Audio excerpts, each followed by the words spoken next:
Good evening, kindred and kind. Welcome to NearDark Studios' Vampire the Masquerade V5, Chicago by Night, NOIR Chronicle.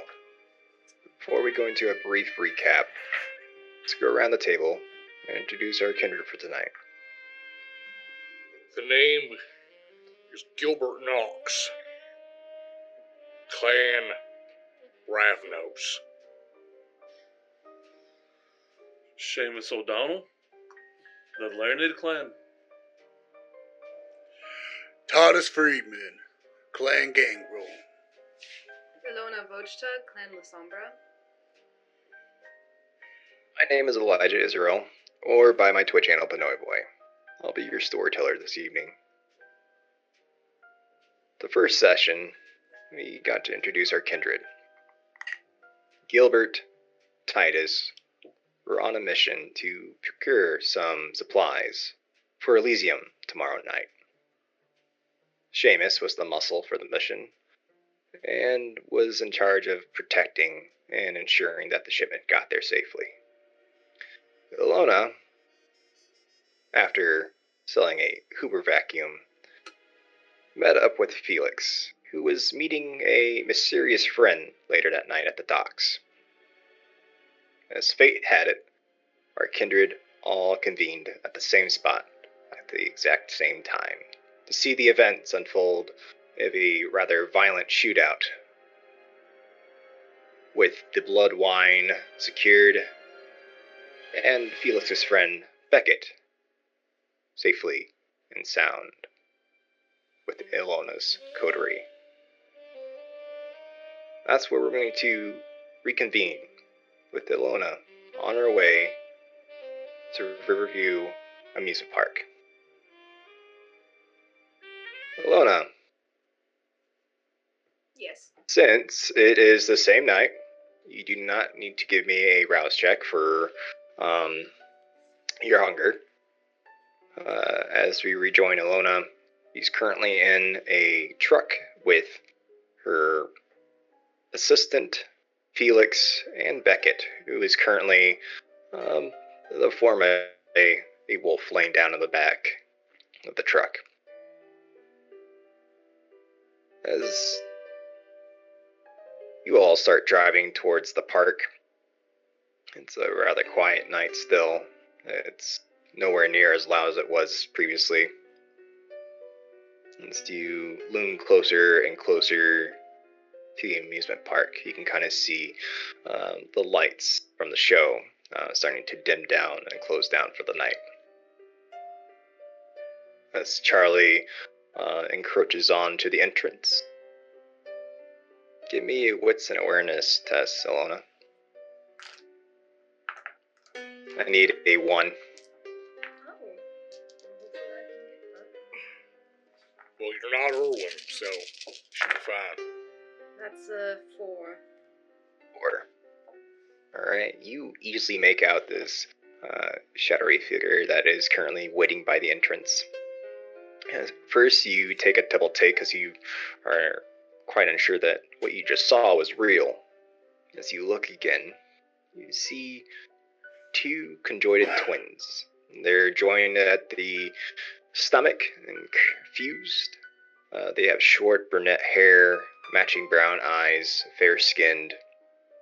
As they let the gate up into the park, they start to shuffle their way towards Felix's tent in a rather sizable fun house.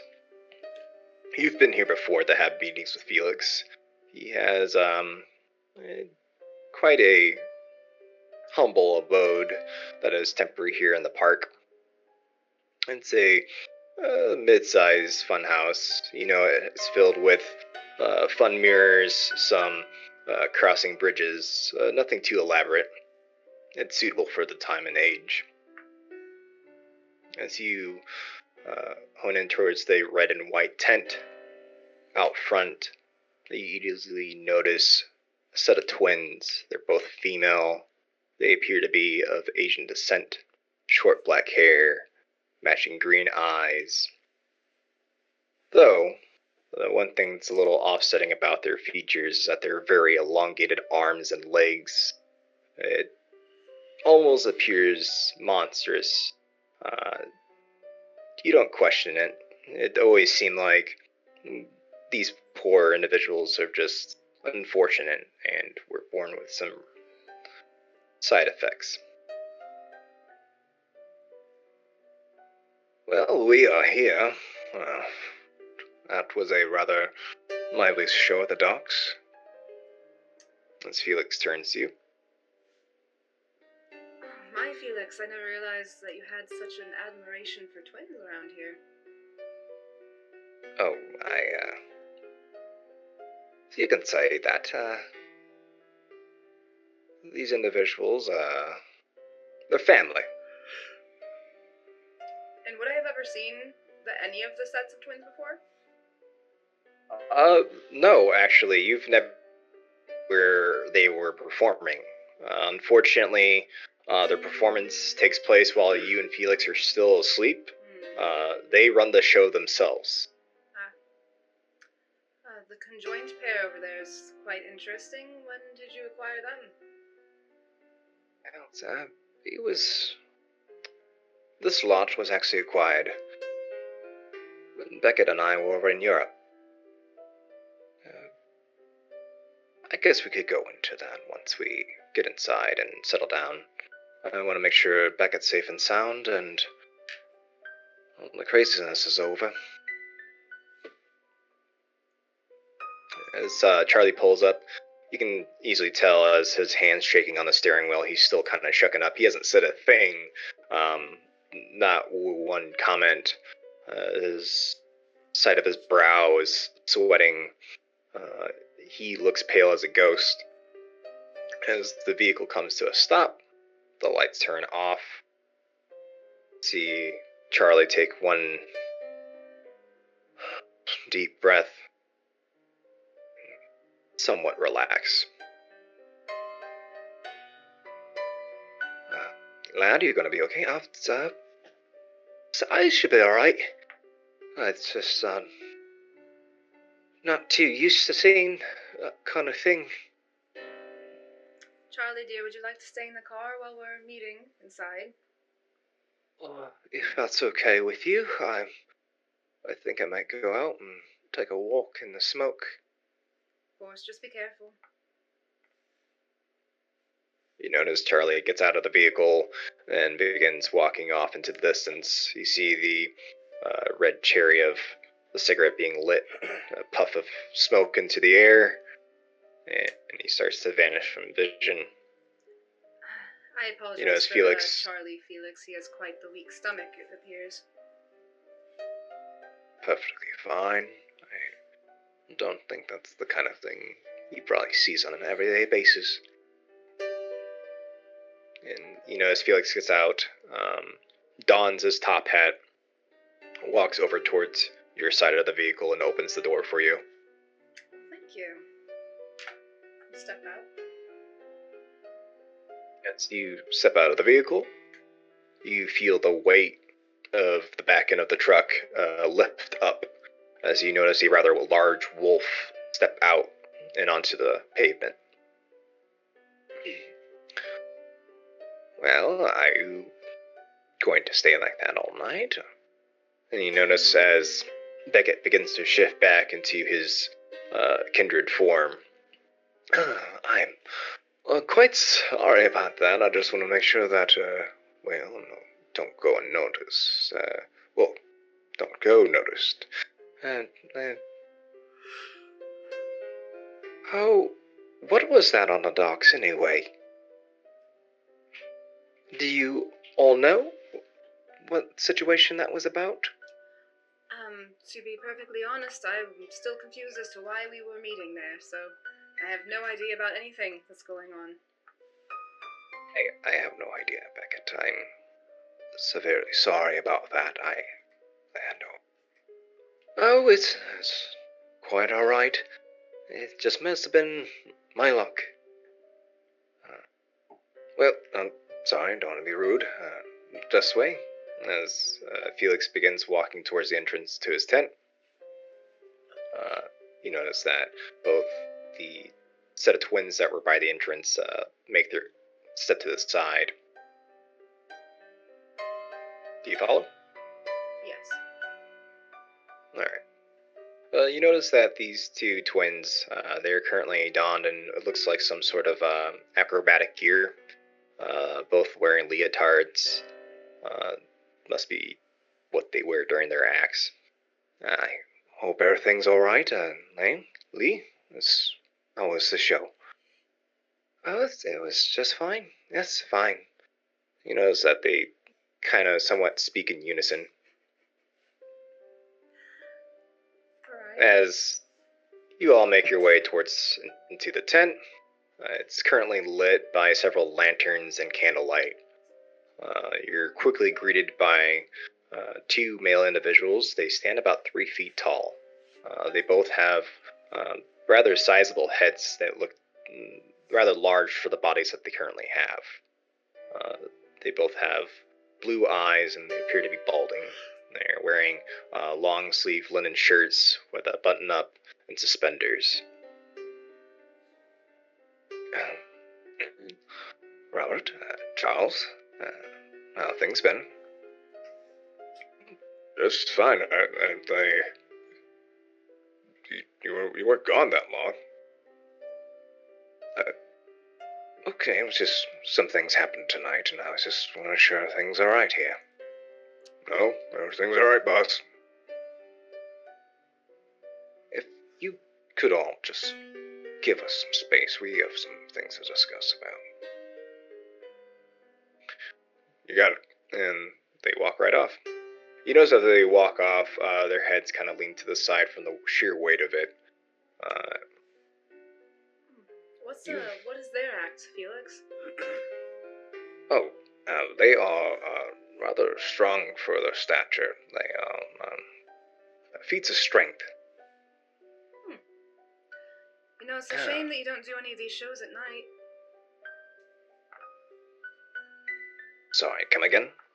So it's a shame that you don't do any of these shows at night. Surely have to work within the park's hours, so. And, of course, the Masquerade. I didn't realize you kept all of them. The Felix, I thought that. Sorry, I just couldn't keep seeing them suffer. Well, they're rather crude experiments on that rather twisted Zenitsi. That they are, Beckett. Come again? These poor individuals are not your average kind. They were experiments. They are experiments of a Zenitsi by the name of Walter Magni. Was this in Europe?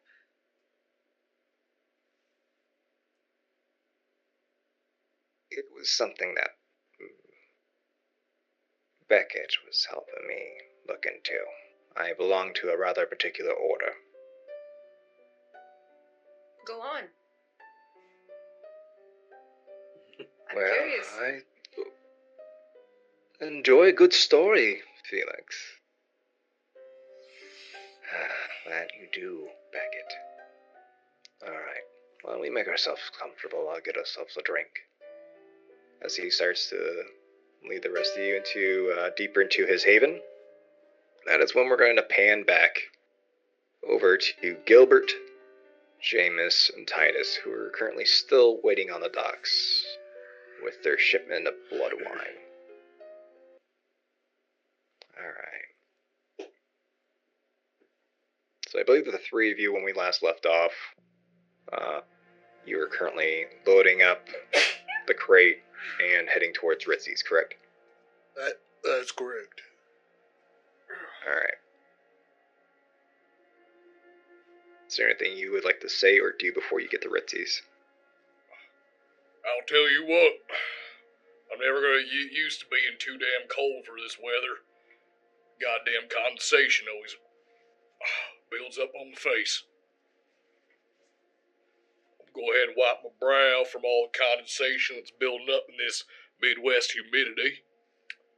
I suppose I'm the one driving. What do you mean? Condon.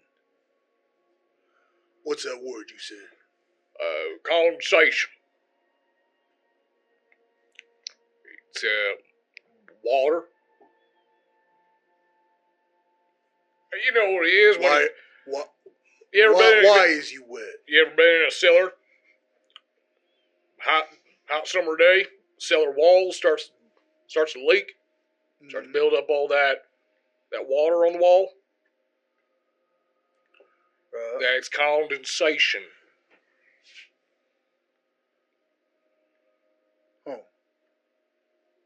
All right then. That's not water magic. No, sir, it is not magic. I don't know why you would assume that was. Maybe it's. I didn't know it had a name. I just called it. There is yes, sir. There is a name for it, and maybe it's just because of my stealing. You know, I know a thing or two about simple chem.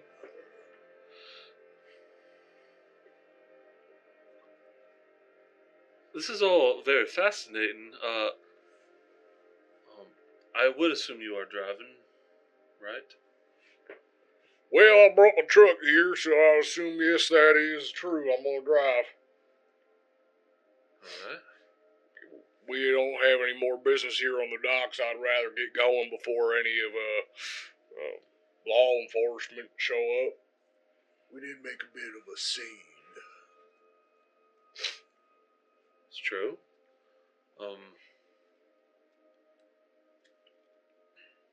Where was this supposed to be delivered to?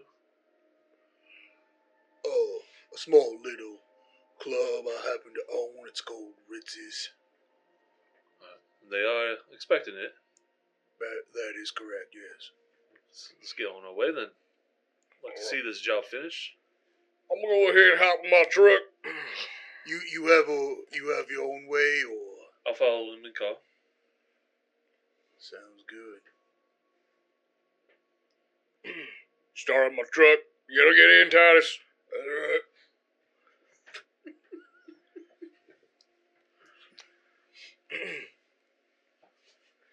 You all settled in? Yep. Alright, I'm gonna start the truck. Start heading towards Ritzy's. I follow close behind. Okay. As the two of you get into your vehicles and begin following Gilbert towards Ritzy's Seamus, is there anything that you two would like to discuss in Gilbert's vehicle? So what's your role? You don't seem like the folk that wants to run a speakeasy. No, but the money from the club can help out some of the neighborhoods that are struggling out here. So Neighborhoods, you say? yeah. Some of the colored neighborhoods down there don't have a lot of funding, so I just raise the money for that because I have no need for the money that I earn. So, Well, that's a damn shame to hear that about them not having money for that. I'll be happy to supply you with as much liquor as you need. Of course, as long as my sire keeps saying that's all right for me to, get some good mash for you. But are you released then, or? oh no, sir. My sire is what you'd like to call grade A prick. So he's a real peckerwood. Not too much of a fan. How long have you been part of our society? How long have I been a kinder? Yeah, I've been about 2 years. 2 years. Yeah, 2 years. But in all that time, pretty much all I've learned is don't speak unless spoken to. Do what your sire tells you, and don't go out in the fucking sun. That's pretty much all I've learned. That is if you decide to stay within the bounds of the society. I found there's a looser rules if you are willing to give up the amenities of civilization. Are you talking about running away? Yeah. Well, he sort of got my wife. I got a little boy. Oh no! I meant once you were released, but Oh, all right. No, yeah. if it is that bad, why don't you just kill him? Well, I could try, No. but he has shown some rather terrifying abilities to myself that Right. apparently Clan Ravnos is capable of. Maybe that's I'm more worried on what he would do to Charlotte and Phil, though. yeah. Do you have any? You have any? Oh God, no, not anymore. How old are you, if I can ask that? How old am I? I am just shy of a century. Century. Yeah. Wow. Hey, Lord. You're almost as old, well, a little bit younger than my sire. Think of yourself as a newborn baby, and I'm just a little 8-year-old little boy, little young one. That's where that is what I found our ages to be. That's a mighty scary thought there, Titus. Yeah. I don't think an 8-year-old boy should be running around with a little baby. Right, but I'm a very capable 8-year-old boy. I saw you take out about 4 of those fellers on the dock there. It was impressive those, work. Oh, those are kind of like shooting drunk fish in a barrel. I think I'm following with your terminology. Yeah, so it's not really see, growing up, my sire had a very interesting way of training me up to the status I am, and that was starting off these sparring matches. Sire made you fight? Yeah. Well, now I feel like I got it easy. Oh no, it was very beneficial. I learned how to defend myself and find myself very capable. Only thing my sire did was lock me up in a room and make me read books until I was able to speak words at least capable of what he thought I should speak. Sometimes I still don't get the grammatical right. Grammar right. Sometimes I don't get the grammar right still. But I'm working on it. I still read quite a bit. That's where I learned about condensation, by the way. You should pick up a book. You can learn things. Call me old fashioned, but I don't trust no words that are coming out of a book on paper.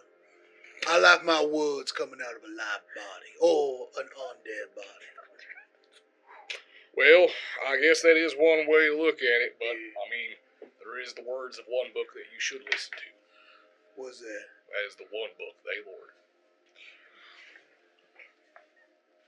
They Lord. Lord's book. The Bible. Oh. Yeah. Well, you should only listen to him so that you know what to do. Well. Don't you know what you are? I don't consider myself a well-educated man on any sort of religion, but I don't remember hearing any stories about coming back from the dead. No, don't you know what you are, Titus? You see, I figured it out. The moment this happened to me, I learned everything. You see, we're demons. More or less, we will be demons to what the kind out there. No, it's all right there. Think about it. You see, Lord Well, he created us all in his image. And he created Lucifer, the devil. And when he made the devil, he made him perfect in every way. Then he made us, these flawed little parasites that run around and fuck everything up. You see, the Lord only saw love in our eyes. He only saw the good in us. But Lucifer? No. You know what he saw? Is when you're perfect, the only thing you can see in other people is the bad. That's what we do. We see the bad in people. We are the devil. We as monsters. We try to pretend the whole what's it called here? The Camarilla.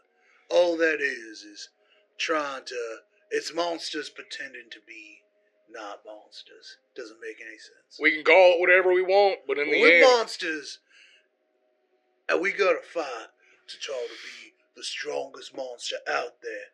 Otherwise, what's the point? There are things that go bump in the night better than us. Or at least they try. I like you, Titus. Good man to talk to. I think Ritzy's coming up.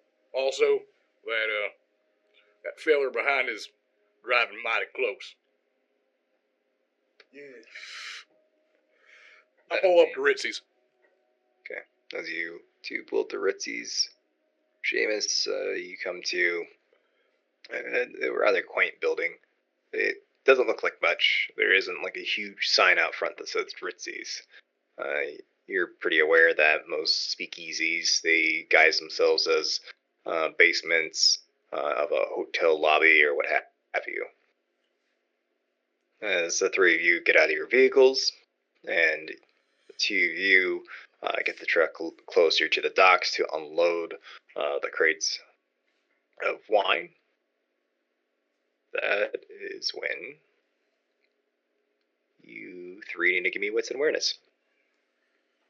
Good. My first roll. I need it to beat a 3. Impossible for me.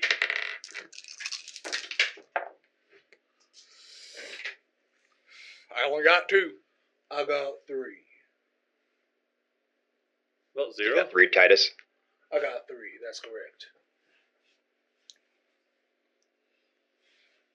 Seamus? About 0. Hey. No bestials? No. I can't best do it. Alright. I ain't got any hunger. This is going to be rather comical. Alrighty. As the three of you begin heading towards Ritzy's, Titus, you notice an individual that looks very similar to the ones that assaulted you on the docks. He is currently wearing a trench coat, fedora. He's wearing a rather fine tailored suit. Appears to be trying to stay out of sight. You notice he has a rather fine pencil mustache and dark hair, light skin. He's currently smoking a cigarette. And he's just kind of lingering, watching everyone trying to unload the vehicle. Are we the ones unloading, or is someone meeting us to unload? You could be the ones that unload it. There's just, as you pull up, you notice that Ritzy and some of the workers are there to help. All right, well, I'm going to help unload. Not going to sit All right. back and be a slacker. Alright. I'm gonna walk over to the individual. You're going to start walking over towards the individual. Okay. As you... Seamus, what are you doing? I don't know. I only got 0. My wits and awareness. Then Okay. I don't notice but anything going on. No, I know, but Gilbert's helping unload the truck. So what are you doing? Titus is currently leaving. I guess I'll help clear the truck. So you're unloading the truck. Titus, as you start walking towards this rather mysterious individual, he doesn't move. He doesn't break vision. He just stares as the lot of you are currently unloading the truck as you start walking towards him. Alright. I'm approach him. My ass and be like, you look kind of familiar. I know you from somewhere. That depends. Are you part of our social club? I am part of a social club. I see you've met Seamus. Did everything go alright on the docks? Everything worked out, yes.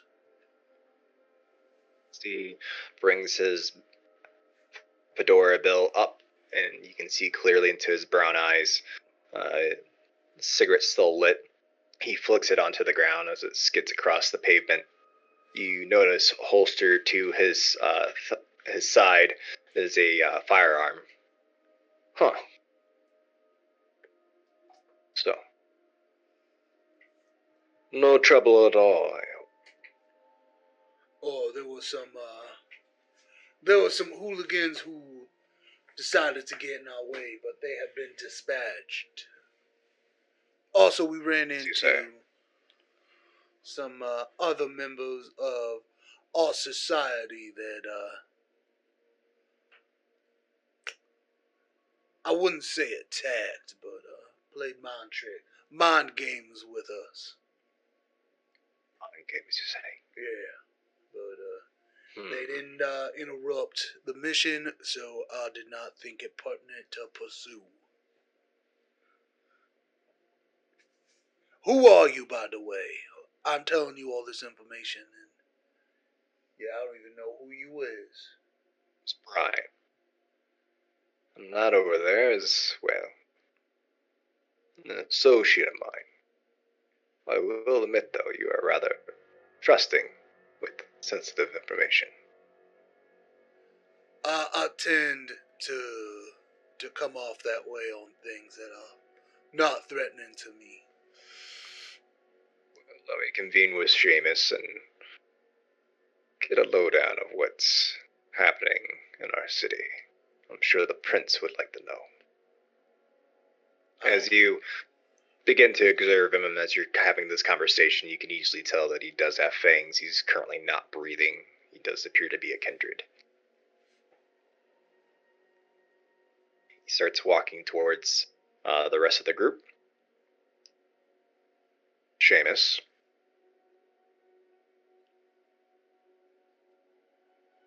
Seamus. Oh, hello. How's it going? How's it going, Brian? Okay, you sound a little off right now. I'll stop what I'm doing. Excuse me, friend of yours? Yes, this is Nisai. Yeah, you caught me off guard.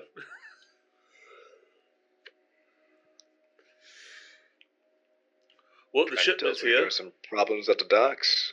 Yeah, some handful of people tried taking the shipment. Hey, you do be careful what you're talking about. The employees of Ritzy's are not part of our society, so. Go inside and we can speak plainly, seeing that we're going to have an event here tomorrow night. Oh, what? I mind my P's and Q's and I go back to getting the rest of the shipment unloaded. Keep my own business. That's the lot of you head inside, and Gilbert, you mind your P's and Q's and keep unloading the truck. That is, we're going to change scenes back to Ilona, who's currently in Felix's haven. Alona.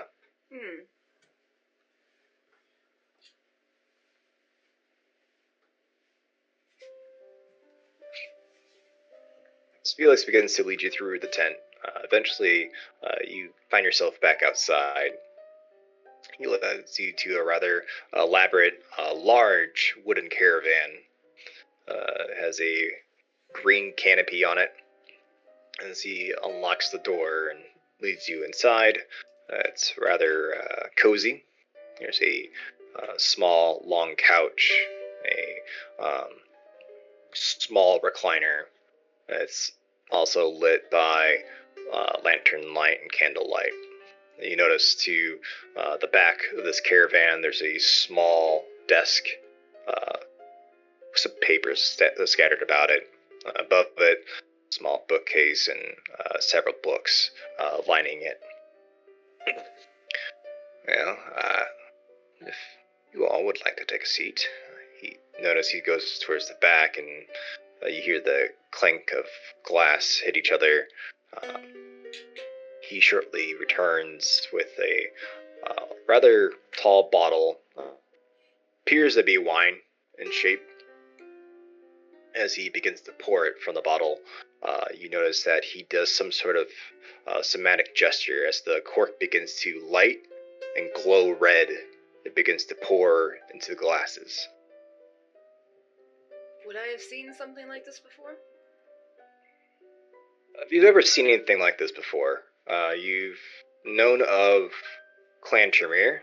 They have some sort of blood sorcery about them. You've never seen Felix do this. As he does this, this red liquid starts to pour into the glass, and you quickly can tell it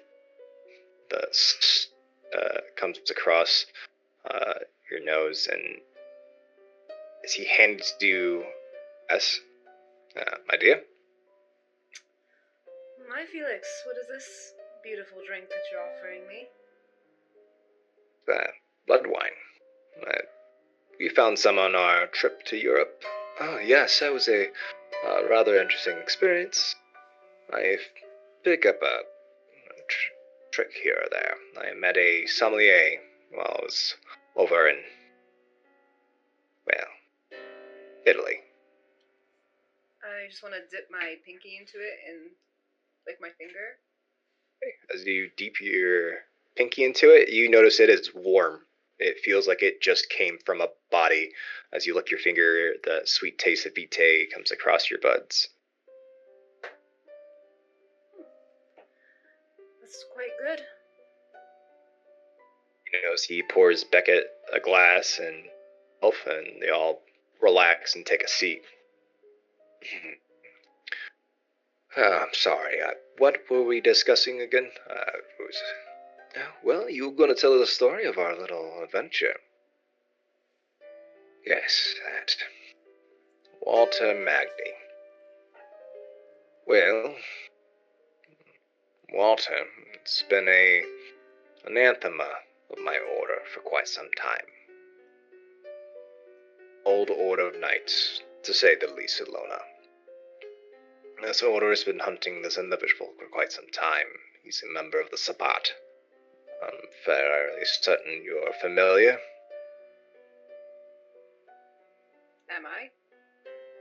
Yes, you're very familiar with the Sabbat. Actually, your sire was part of the Sabbat. And fortunately, in your current situation, you are not involved with them. Oh. Yes, I have an idea about them, Felix. Small. Well, this individual was rather twisted in his ways. He was doing flesh crafting experiment. Ritzy, they have a particular discipline about them where they can mold the flesh of kine and kindred alike. He was trying to create weapons, but more or less he was just playing. Those poor individuals you see out there were just twisted machinations of this sick kindred. The last venture that Beckett and I went on, we were trying to rescue a set of twins. That's where I met my childer, Diedrich. Ah. See, Walter Magni had Diedrich and his cousins, Ludwig and Karl. And unfortunately, I weren't able to save them. It appeared that this Walter was planning on embracing these twins. When I found Diedrich, he was in shambles. A brambled mess. There was something rather disturbing, though, when we did find them. There appear to be signs of the Bali involved, or at least some demonology. And those Demetrius were playing with fire, that was for sure. Yes, Beckett, I was getting to that. Oh, sorry. It was a rather fascinating experience, to say the least, Beckett. But, fortunately, they are secure. I've actually used my clan's gift to help repair their minds. I've been working on it for quite some time. Currently, I was doing research to help with the bane of my clan. And fortunately, I've come up with a technique. It's rather new and innovative. It's the healing of the mind, you could say. It's rather therapeutic. Hopefully, the kind could find some use. I'm trying to formulate it and hopefully insert it to their civilization. I'm quite interested in this, so what exactly is this technique? Psychiatric work is what I want to call it, or psychology, I guess you could say. It's the therapy of the mind. Fortunately for our kind, we do have, supernatural gifts, I guess you could say, that could help amplify it. But who knows? Maybe we might find it some use in a couple decades from now. This is all But anyways, very, fascinating, but might I ask what we're meeting for exactly? well, I want to approach the prince to what happened on the docks tonight. There's Elysium tomorrow, and I'm sure word will get around, and Loden will want to know who was responsible. Loading. Alright. So If we you have would- to get our story straight then, essentially? And, well, if you care to join me for Elysium tomorrow night, maybe we could share our side and prove our innocence, and maybe point out the ones that are responsible. And who are we pointing out? Well, there was obviously some other kindred involved by the feats of strength that I witnessed, and they were rather reckless, punching people's faces off and, well, through their skulls, displaying feats of prowess and God who knows what else, so... Well, they definitely were there, but I can attest that I did not recognize them myself, so I don't know exactly what sort of information we're going to give the prince that's going to be useful. Maybe we can find some clues to who were there. I'm terribly sorry, and this whole entire point that you came with me is that so you can meet Beckett. Beckett, Ilona, Beckett. Ah, yes, my dear. Sorry. It's a You are pleasure to meet you. Felix, and believe that you are, for what he's told me, interested in the occult. Yeah, you can say that. I've had quite extensive training in the spiritualism field, if you'd like to call it that. Spiritualism. That's a rather popular fad amongst the kind right now, of my understanding. Yes, and profitable. Well, what if I could say I could help you with some of your lineage? What do you mean? Well, I'm not just here to visit an old friend. There are some whispers, some rumor, that here, in Chicago, underneath the Art Institute, there's some rather old, sleeping entities. And from the descriptions, well, I believe it has to do with your clan. Ilona, correct? You are a magister from Felix's reports. That's correct. I'm fairly still new to your city, and this art institute I hear so much about. It's rather extensive, and would you like to go on an adventure with me? Well, I don't know how I can turn that offer down, given that's true, of course. And I bring gifts. You notice he goes into his leather satchel, and he starts fumbling through it. He pulls out a book. Now, this is my research on the Castle of Shadows. Are you familiar? Would she be familiar? Well, if not, it's where your antediluvian was dwelling, before he was rumored to be diabolized.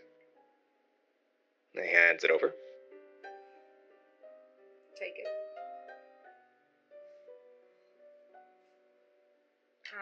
I'll start skimming through it. Start skimming through it? Okay. Sorry, I kind of broke it there a little bit.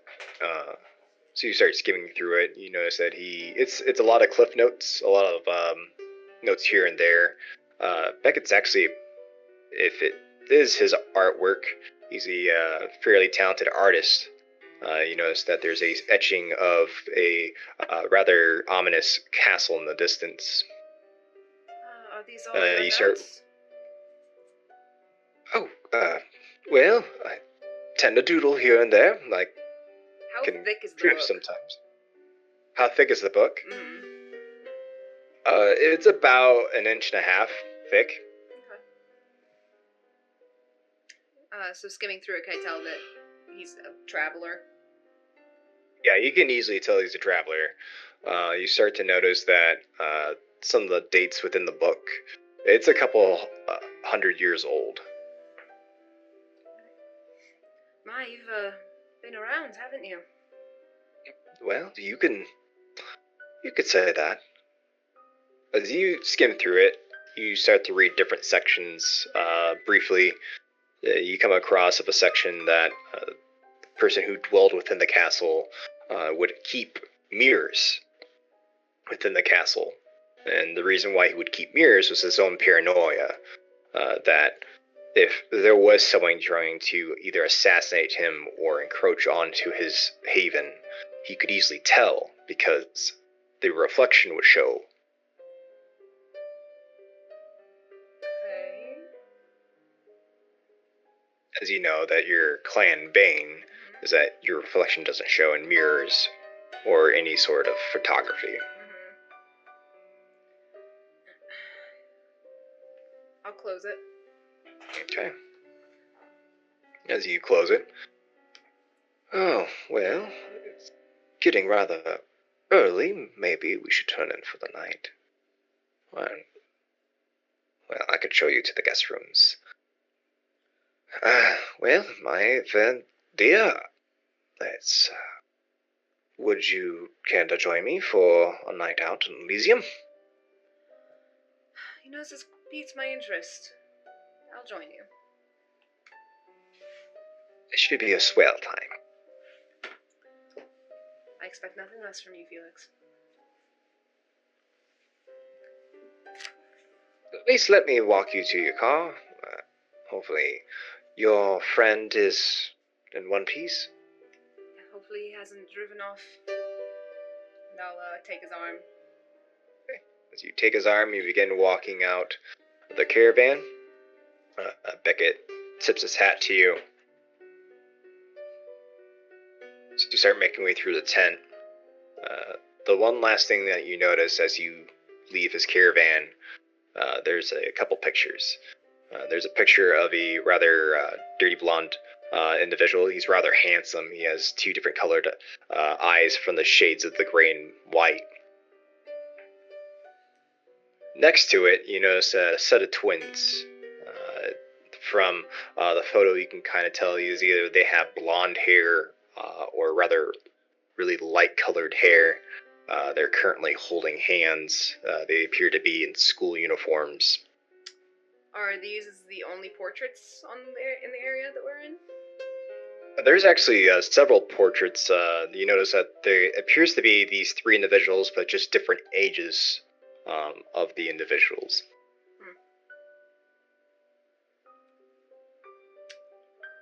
These are lovely portraits, Felix. Are they yours?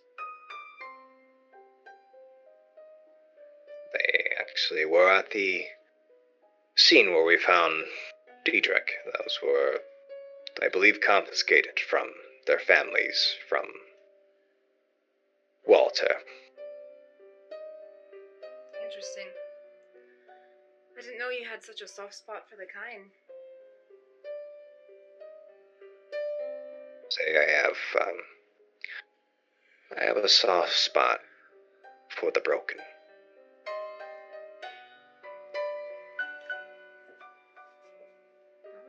So it leads you to Charlie's truck.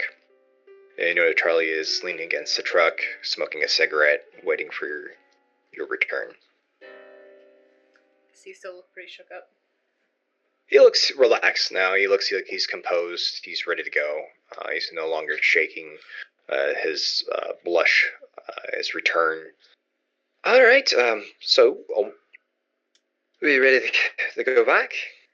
Yes, Charlie. We'll be heading back now. The night's over.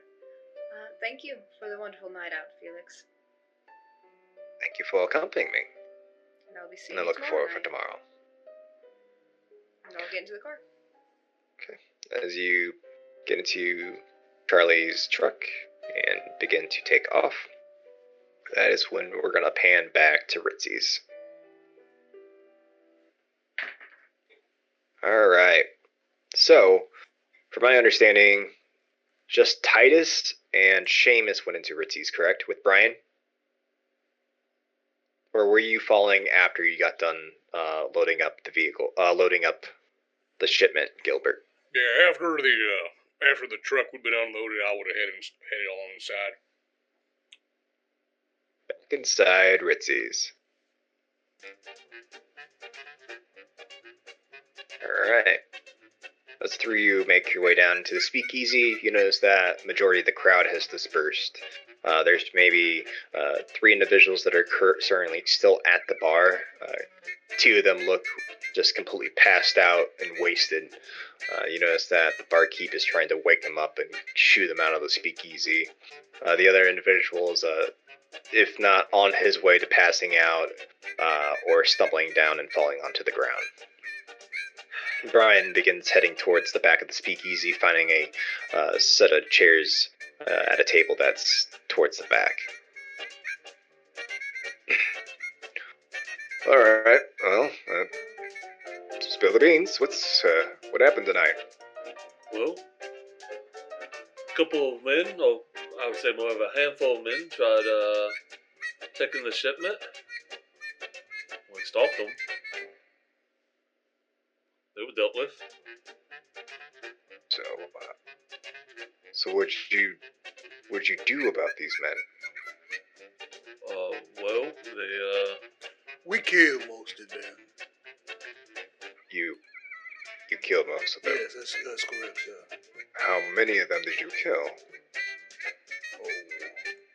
all? I think it was all. It was more than 3 and less than 10. After I'd be walking in right about now, and seeing the man at the bar, I'll walk over, look at them. I'll move over and I'll sit down next to Titus. Lucky bastards over there. God, I wish I could have a fucking drink. What are we talking about, gentlemen? Talking about earlier in the night, How many, at the harbor.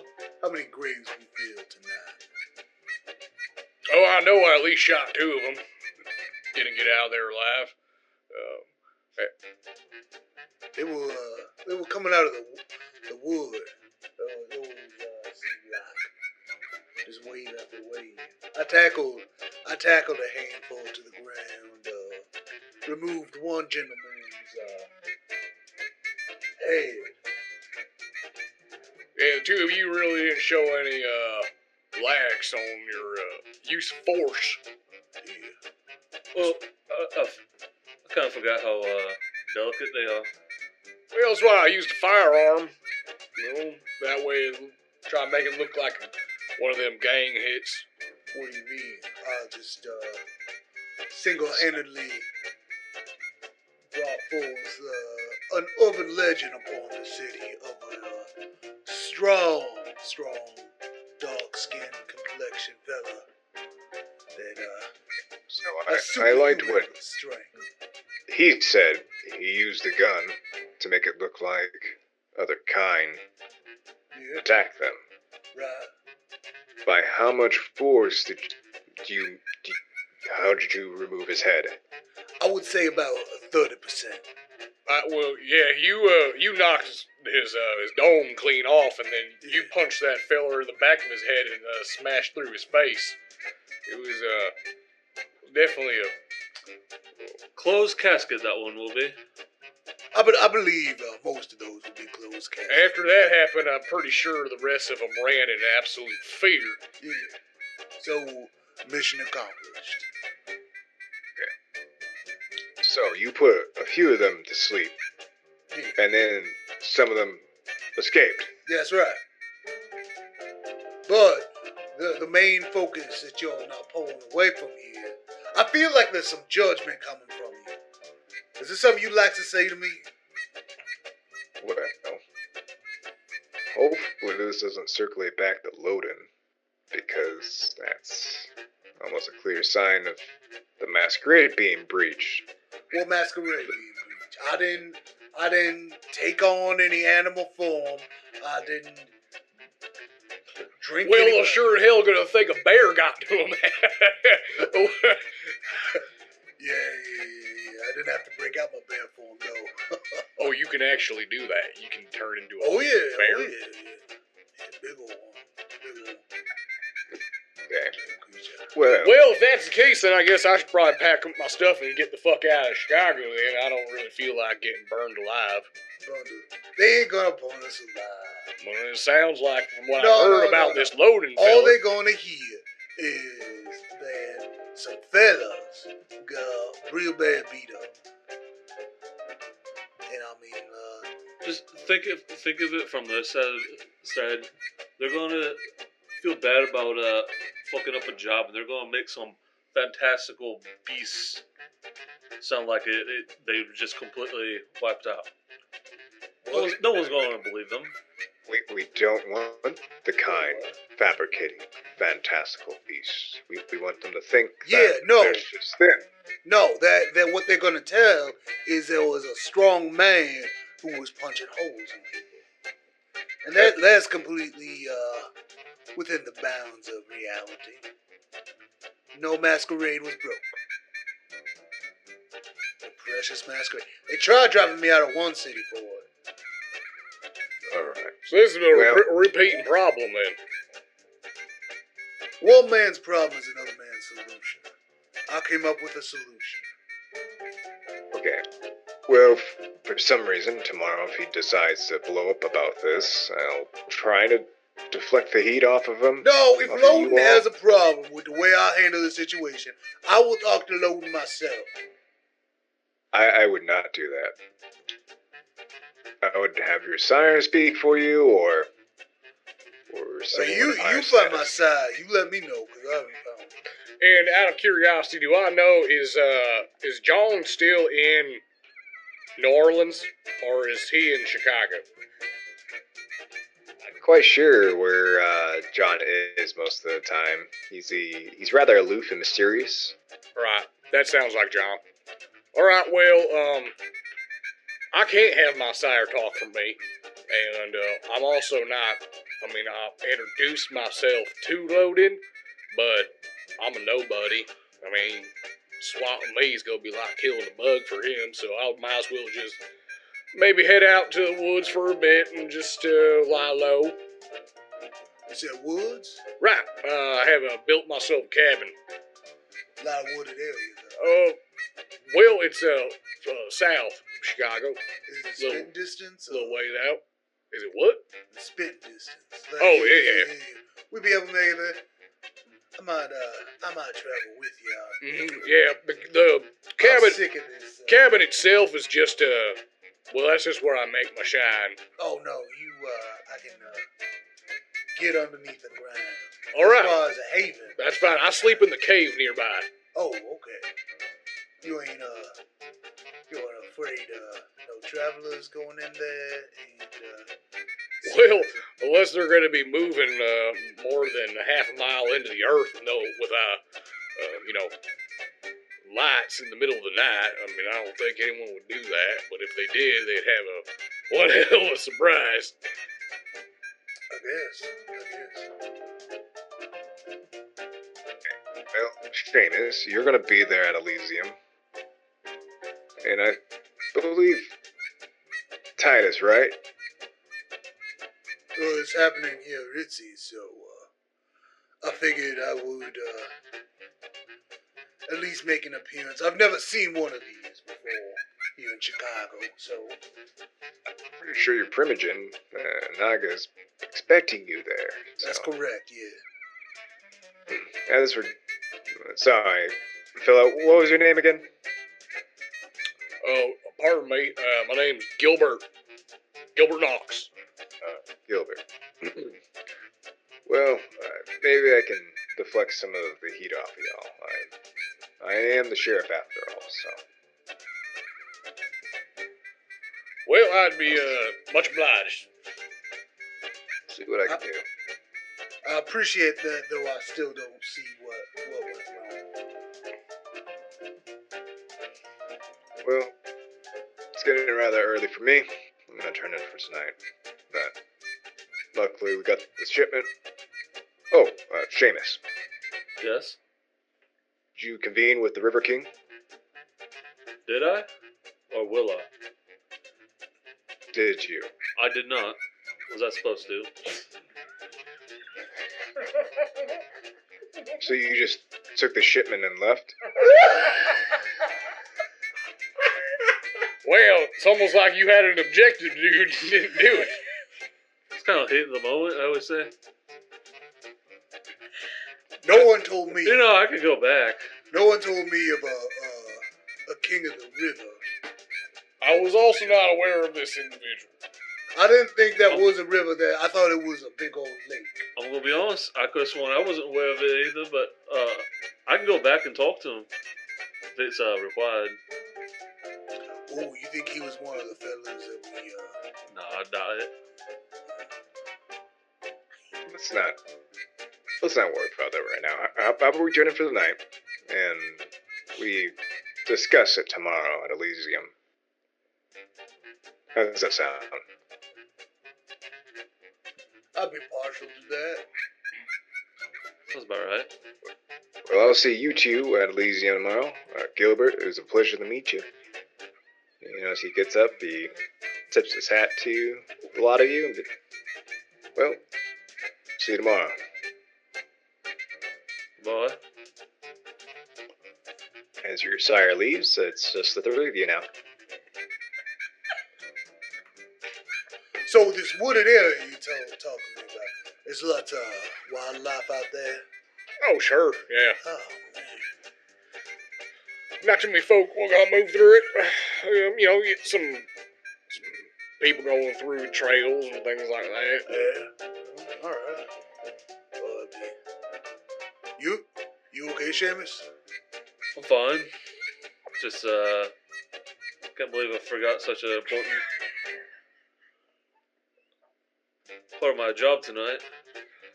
What is your job? I think I was all taken back by all the carnage and mayhem that was happening.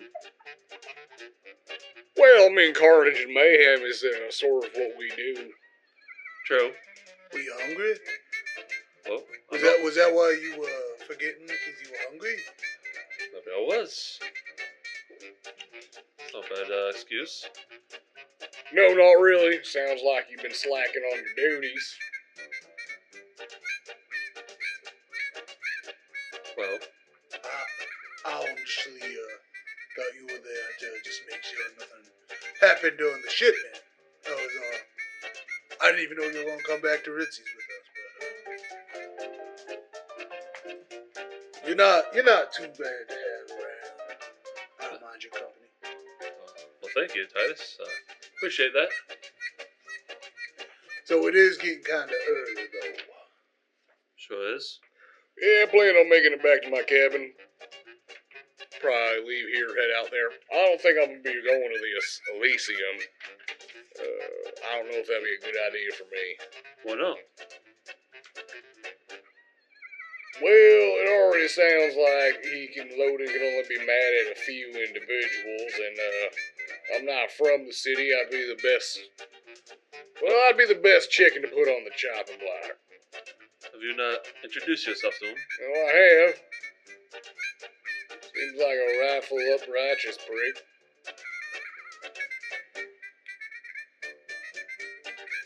He definitely takes his job very seriously. Almost like the type of person that wouldn't enjoy someone Yeah, not doing you're a pretty a strong job. fella. Is he a strong fella? Yeah. What is the story on this here prince? That's a very good question. You think he's stronger than me? I think he's stronger than you, mate. Alright, I'm gonna have to rank check. I'm gonna have to see this. Should challenge him to a fight. No, don't do that. I'm just kidding. Don't challenge him to a fight. Well, it looks like if he's gonna come down with the whole city's worth, there might be a fight tomorrow. I think we're alright. Well, we've already bored the hell out of me, but now starting to talk about politics. So, gentlemen, you have a great day, and I will see you all if our paths cross again. Good to meet you, Gilbert. I get up and walk out. I head to my truck. I start driving back home. Titus, you sleep here? Yeah, they have a bed set up for me, so.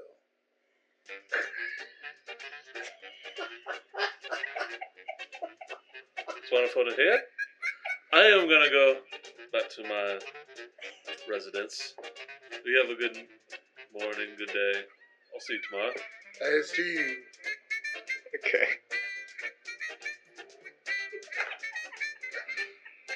So, your companions for the night leave. Titus, is there anything that you would like to do in your haven before the night is over? Just do a quick look around. Actually, I don't know what Ritzy's normally looks like outside of what I see from it, so. Not really, no. I'll probably just make my way up. So you're gonna make your way to turn in for the night? Yeah, that's right. Alright. Okay. As you turn in for the night, you notice that the three individuals at the bar will finally shoot out of the bar, and the speakeasy begins to close for the night. Seamus, is there anything that you want to do in particular as you leave? No, I'm just gonna go straight home. Alright, just gonna go straight home. Alright. As you head back towards your apartment and turn in towards the night, I'm going to pan back over to Ilona. Alright. Okay. You're gonna go back towards the, I believe your haven's the LaSalle Hotel, correct? Alright. So you head back towards your rather roomy loft in the LaSalle Hotel. Is there anything that you'd like to do before turning in? I kept the book from Beckett. Or do you take it back? You have the book, yeah. Mhm. I'll just take some time to skim through that and try to digest some of it. As Charlie drops you off, it was a rather quiet car ride. Even though he seemed rather composed, he probably is still somewhat processing everything in his mind. He had a bit of a 1,000-yard stare as he was driving. As you ascend up through the lobby, this rather immaculate hotel with several ferns hanging from the ceiling and marble amenities. You open up the book to this rather mysterious journal, and you start skimming through it.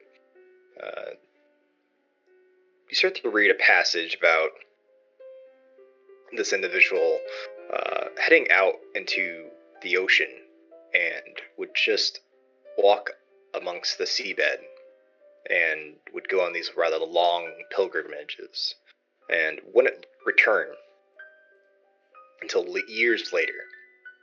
But once they did return, it appeared that they returned stronger. Whatever place in the ocean that they visited, wherever they dwelled in, it increased their power over the oblivion. Beckett believes there's something either in the ocean or something about the abyss that dwells deep down in the ocean that is connected with the Lasombra. He always finds that many of the Lasombra he's either met or encountered either have their haven by some sort of body of water or either on it. Something draws your clan to the bodies of water. You're not quite sure what it is. And this book's actually it's starting to help out as far as you even at times find yourself beckoned to either a lake or a pond in a park at times. Okay. So once I finish reading up that section, I'll turn in. As Lana turns in, we're going to pan over to Gilbert, who's heading back home.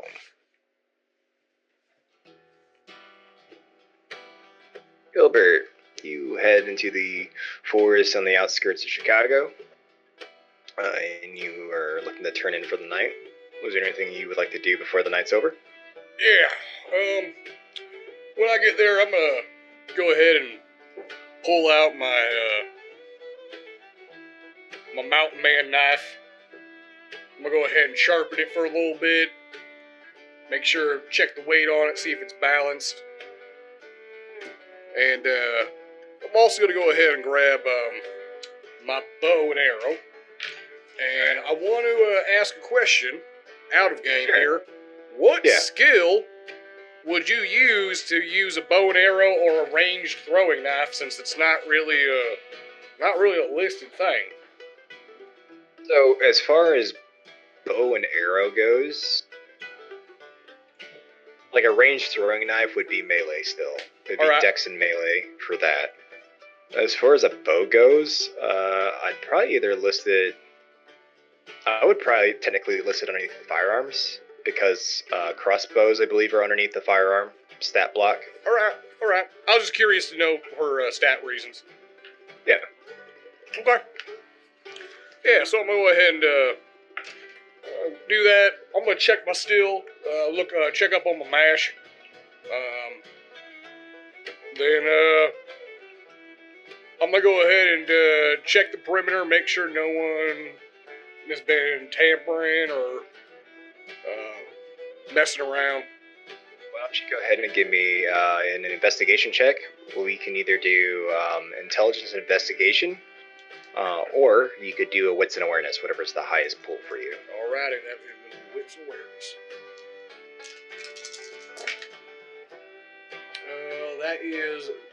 That is zero successes. So 0 successes. Okay. All right. Would you like to spend a willpower? Sure. Yeah, I'll do that. I'm not really doing that. 3 dice. There's 1 success. Okay.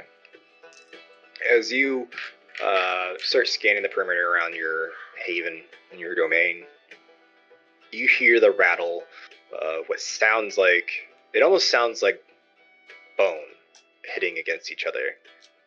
It sounds like almost like dice.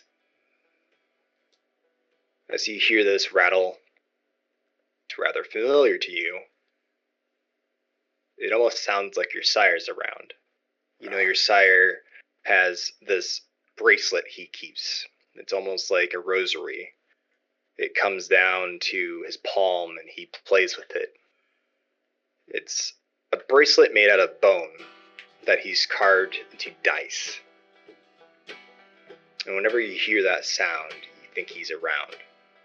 As you scan the area, you pan back and forth. You meet your gaze with this American Red's box. As it stands at the entrance of your cave, wagging its tail back and forth, it almost has this like playful look on its face.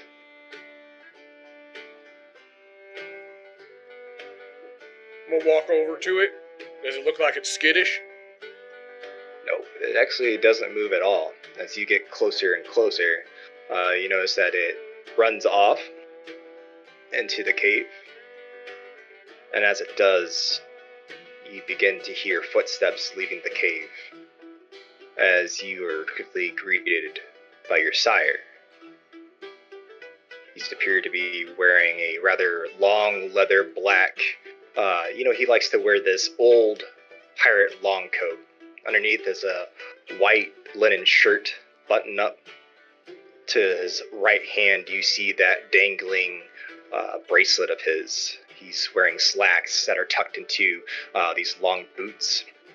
He has mid-length red hair and a rather scruff look. He has sharp features and he's rather handsome. And the one thing that's always kind of thrown you off about your sire, he has these rather bestial-looking eyes. They're almost fox-like. They're amber in color. John? Mon ami, how you be doing, my child? Operation's been going smoothly up here, John. Made sure, already found a good establishment we've been distributing to. We had a run tonight, and, been making the mash myself, just isolated out here, so everything so far so good.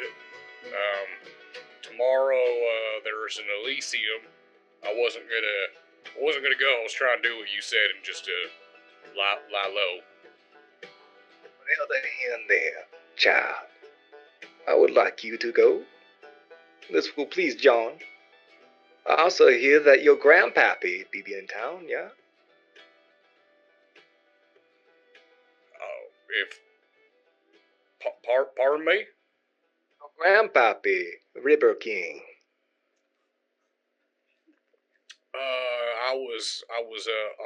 I had heard about this name, earlier tonight. I was unaware that, we had relations. I come out of the bayou just to come down, check on your grandpappy. Alright, John, well, I will be sure to, I'll be sure to head to, Elysium then, tomorrow, and, if you don't mind me asking, how is Charlotte and, Miss Phil? Are they alright? Your share, she'd be fine. Your infant's just fine, too. Very well. Well, I don't have very many accommodations here in this cave, but I do have a bed and a spare room in the cabin if you do need a place to stay tonight. Alright, let's gonna go check on your grandpappy, see how he's doing. I haven't seen him in a while. Yes, sir. You have a great day, and I will see you tomorrow night. Oh, you'll be seeing me, child. I'm gonna kind of, with wide berth, walk around him. It's definitely like a clear, obvious sign of fear around him. make your start sidestepping around your sire. He starts to shift back into his fox form, and you notice he darts off into the darkness.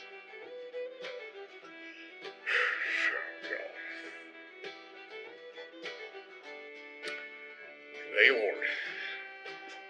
I'm gonna head to sleep. As my kindred turn in for the night, it is a new day. It is the 12th, I believe. Of May? Check my notes real I quick. believe Yes, so. it will be May 12th, Thursday. Damn, Gilbert, your sire sounds hot, man. Sounds good. Alright. So, since it is a new night, I do need rouse checks all around the table. That is a success on my end. I failed. Alright, I'll pass. Titus, you get hungrier. So everyone but Titus passed, correct? Yes. Alright. Go ahead and...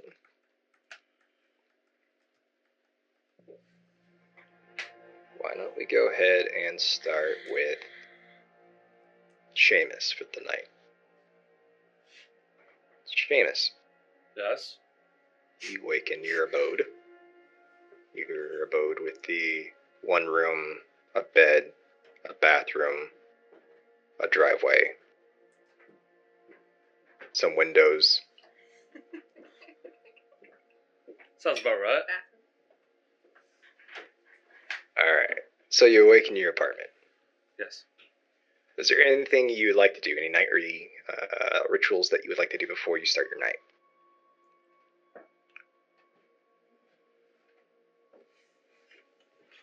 No, I think not. You know, you have about an hour or so before the Elysium event starts.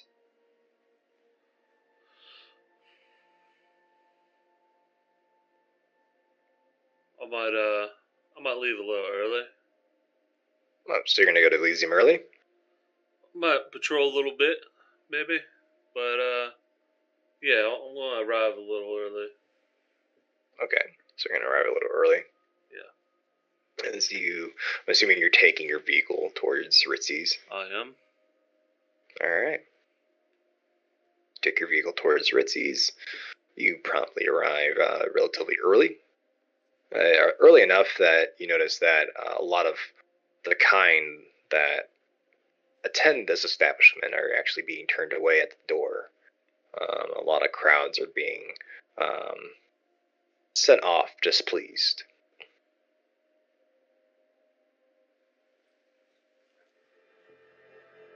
Is there anything you like to do? You're going to try to go inside? Sure, yeah, I'll go inside. Alright, you head into the Ritzy's.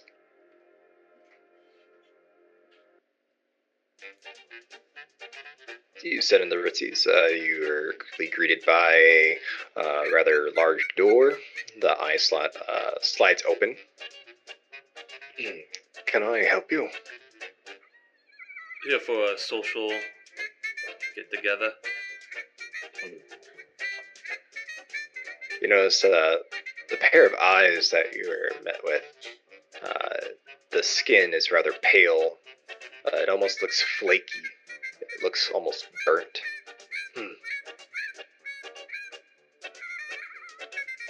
You notice his eyes go white for a second. Okay. This way. And you hear the locks undo and open the Ritzy's. I walk in. As you walk in, you see several individuals, a couple that you recognize. You recognize Annabelle. Several of the Primogen are there. You also notice that there is a small child, who could be no older than the age of 10, sitting on top of the bar. He's in a well-tailored suit, slick black hair swept to the back. He's actually even have a ascot that he's wearing. He almost looks like a schoolboy at his age. I don't recognize him. You don't really recognize him. You've actually never seen this individual. You see speaking with him your primogen, Critias, is currently having a conversation with him. So, the individual that did open the door for you is still standing there. As you meet his gaze, you are greeted with a rather deformed-looking kindred. It appears to you either been in a fire or some sort of burn accident. His skin's completely singed by the looks of it. He's stark white, and he has several features to display that he could be a Nosferatu.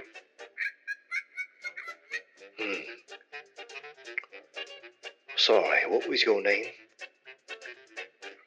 Name's Seamus O'Donnell.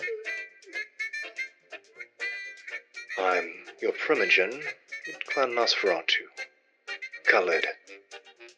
It's a pleasure. He extends his clawed hand out towards you. You notice he's actually wearing some rather dated clothing. You could swear underneath his robes, it looks like chainmail. To his side, it looks like he has a dagger. And underneath the cloak, you could have sworn you saw the glimpse of what looks like almost a long sword or a broadsword. It's a interesting attire you got there. Didn't know we were supposed to dress up. I take his hand and shake it. Okay, as you take his hand, I don't quite own the fashion of this era. I'll see. Sorry. Well, I'll let you mingle with your friends. Notice he goes back and he begins to just watch the door and wait by it. Well, thank you. In the distance, you notice your sire is currently conversing with the Naga. In the back of your sire, you notice a blonde individual. He has about mid-length blonde hair, alabaster skin, sharp features, and piercing blue eyes. You know this to be Loden. We'll steer clear for a while from that group. As you kind of like awkwardly stand about Elysium. This is where we pan to Titus. Titus, Yes. you awaken your haven. Is there anything you'd like to do for your nightly rituals before you attend Elysium? No. I will make my way down to the festivities. Alright. Okay, as you head down to the festivities, you're quickly greeted with several faces that you recognize. You see Seamus actually standing there, just kind of awkwardly, not really conversing with anybody or interacting with any of the other kindred. Okay, I'm just posted up against the wall. Thank Do you. Do I see Aganaga? You see a Naga. She's actually currently by, it appears to be the prince. You do notice that Brian's also standing by Loden. Over by the bar, you do notice a child. You notice to be the primogen of Clan Tremere. They have a child By the name as of- a primogen? Yeah. His name's Nikolai. Huh. Currently conversing with Critias. Over by your door, though, the station appears to be an individual that you've never met before. He's stark white. He looks rather burnt, and he's wearing some ghastly attire. I'll make my way over to Seamus. Make your way over to Seamus. Yeah. As you make your way towards Seamus, he looks like he just started leaning against the wall of the bar. Seamus! How's it going? How's it going? The night's moving on. It's just starting for me though. Same here. Yeah. What do you make of this crowd? Not sure exactly. There's a few I don't recognize. And judging by who I see talking to people. There's a lot of power in here. A lot of power, like Poli- fighting power. Political and fighting, sure. Oh. Who you think is the strongest? I think it's you, Titus. Alright. I'll say this: I haven't seen either of these people can tackle 5-6 individuals. Yeah, it's not that hard. You know, the power is generated through the leg muscles, so as long as you focus on those as you're going through, it's all technique. I'll be more than happy to show you Sure, that'd be great. the finer points. You give me a wits and awareness. I need you to beat a 2. I don't want to ever do wits and awareness. I have 2 dots between the two both. I don't think I've ever gotten 1 success in wits and awareness this entire game. Or What does a 5 give? Excuse you. Seamus, you don't notice this. Titus, you do. As you two are having your conversation, there's actually a rather large individual listening in on your conversation. He has about, if you could count, maybe 3, 4 chins. He's massive. He actually towers over the two of you. He's actually smoking a rather large cigar. It looks like a Churchill. He has white hair. He's donned in a rather lavish pinstripe suit. And he's just puffing away and listening in on your conversation. It's kind of weird that you didn't notice him before. Wait, he towers over Titus? Isn't Titus like 7 feet tall? Yeah, I'm close to 7 foot tall. He's about that same height, just as far as mass goes. He's a lot. I want you to think of Kingpin from Spider-Man. Oh, we're talking animated series or the Animated series. A rather hefty feller. Yeah, he's big, wide-wise, not vertical. He's just listening. I just see him listening in. He looks like he's listening pretty closely to your conversation. But yeah, the technique it's impeccable. Nothing like it. Well, you much of a fighter? Done a couple scraps. Yeah. What do you say after we get done here, we go out back and throw some blows, huh? We'll see, maybe. As long as we don't get too dirtied up. I'm still working tonight. Dirty up. Oh. Yeah. I'm not used to wearing clothes, so the idea of dirty doesn't really do much for me. So, are you, Am I what? so you're really not from around here? No. No, I'm not partial to the city. How long have you been in Chicago? In Chicago? Oh, maybe a fortnight and a half. Oh, you. So, Very fresh. yeah.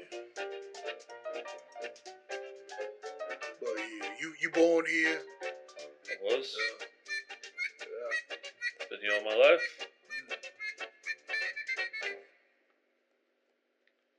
How do you How like? long do these things usually last? Have I ever been to an Elysium before? You've been to a couple, actually. And out of everyone here, you've attended the most just because your sire is expected to be there. They're kind of, they don't last very long. How long? Are we looking at an hour or? Maybe. Kind of, I think it all kind of depends on what he wants to talk about. Alright. Because if it's boring, I'm probably just gonna leave. Sure. So how do you like Chicago? I don't.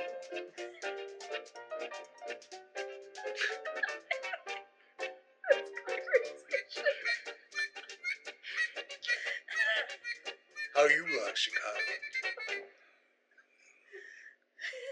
Like it enough. What do you find as... This is fucking painful. I can feel people clicking off of the video right How about some small talk? now. How do you like the weather?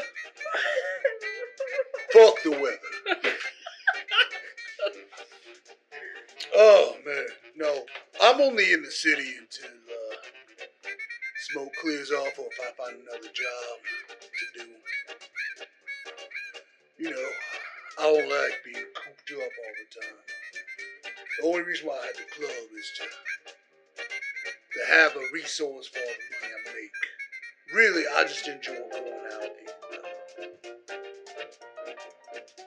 we're killing. Yeah. So, there's that.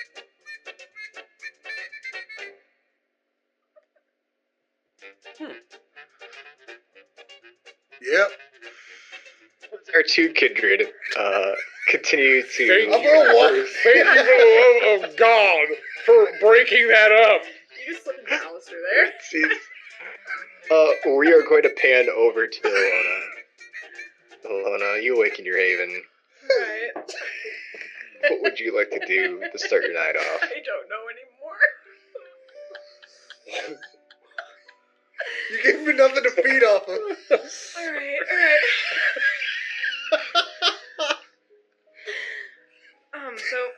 I'm going to get up and I'm going to start preparing my outfit for the Elysium tonight.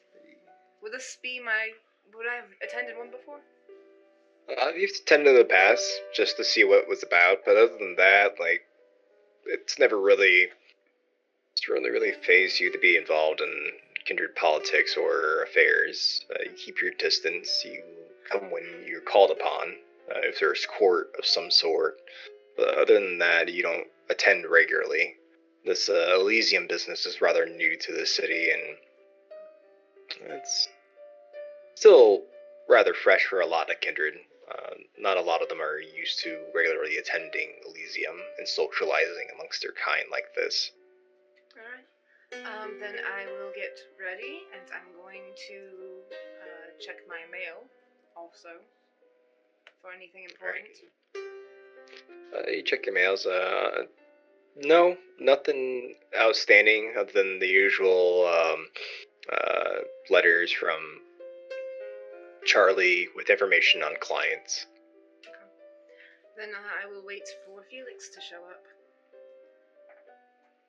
As you wait a few minutes, it doesn't take any longer than about 45 minutes to half an hour.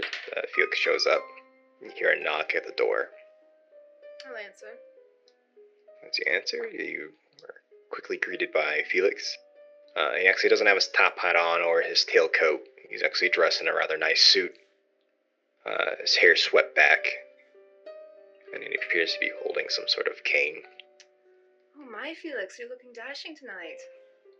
Well, I can't quite wear my fun attire.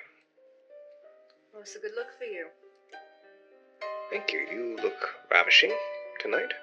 Thank you. So, where are we headed? It's a place called Ritzy's. I've never been there myself, so Ritzy's. I assume I would know what that is. you've heard the speakeasy. You've never been because it's a kind of establishment as far as you know. Alright. I've always been interested in checking Ritzy's out. This should be fun. He opens his arm out for you to hook it in. I'll take it. Alright. Lead the way. Alright, as he starts leading the way, you're gonna make rather Annabelle jealous. Cast a rather large shadow over her. I wouldn't dare. As he leads you down to the lobby, and you exit. And you notice that his vehicle's it's actually rather nice. especially for the profession that he's in. It doesn't quite add up. It's a Rolls Royce, all white. It actually has ivory finishes on the fenders. He opens up the door for you. Is this Felix? Is this your car? Oh, yes. What? Oh, I'm sorry. I don't mean to sound rude. I was not expecting this. You could say that I've come across some treasures with Beckett, and may have turned a profit here or there. Color me impressed. We'll slide in.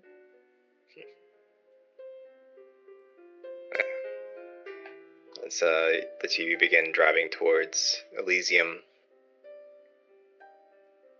So are you thinking about taking up Beckett on his offer as a little venture?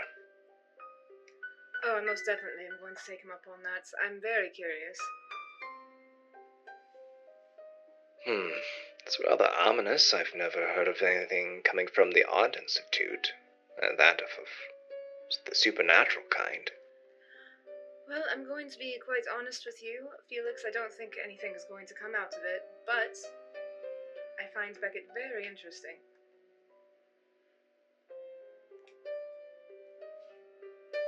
As you begin driving towards Elysium, he actually kind of takes a long detour. He actually passes by the Institute. Just to kind of like, it's almost, his curiosity speak as he drives past it. You notice he slows down just a little bit and kind of pans and stares at it. As he does, could you give me a Wits and Oblivion roll?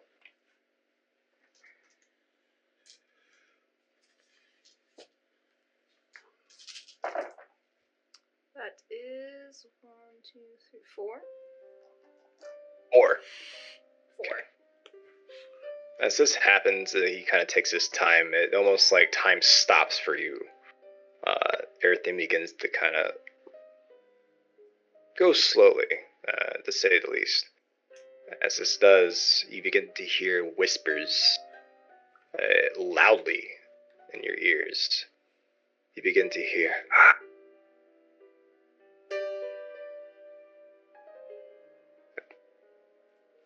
this whisper, there isn't really any tangible words that come out of it. It's very ominous and it sends a chill down your spine. You quickly snap out of it as he begins to accelerate to a more reasonable speed to head towards the event. I want to study him real quick. Can I tell that he didn't hear what I heard? Oh, he looks like he just started paying attention towards the road as he begins to pick up speed. Alright. So, Felix, what is the plan when we get there? I believe we're going to try at least find some clue to who was at the docks that night, just in case Loden decides to go off, and we can cover ourselves. That'd be nice. I have quite a lot of clients that I would hate to have to leave behind. You'll find that attending these events are necessary at times, but I'll try to make it up to you. I will try to send in as many clients your way as I can. Oh, that's not necessary. Thank you, though. I'm quite booked. As he gets closer towards Elysium, and you stop outside Ritzy's, he parks the car and opens the door for you. And do you get out of the vehicle? Yes. As you send down the stairs and come to that rather large door, you hear the music blaring from the other side.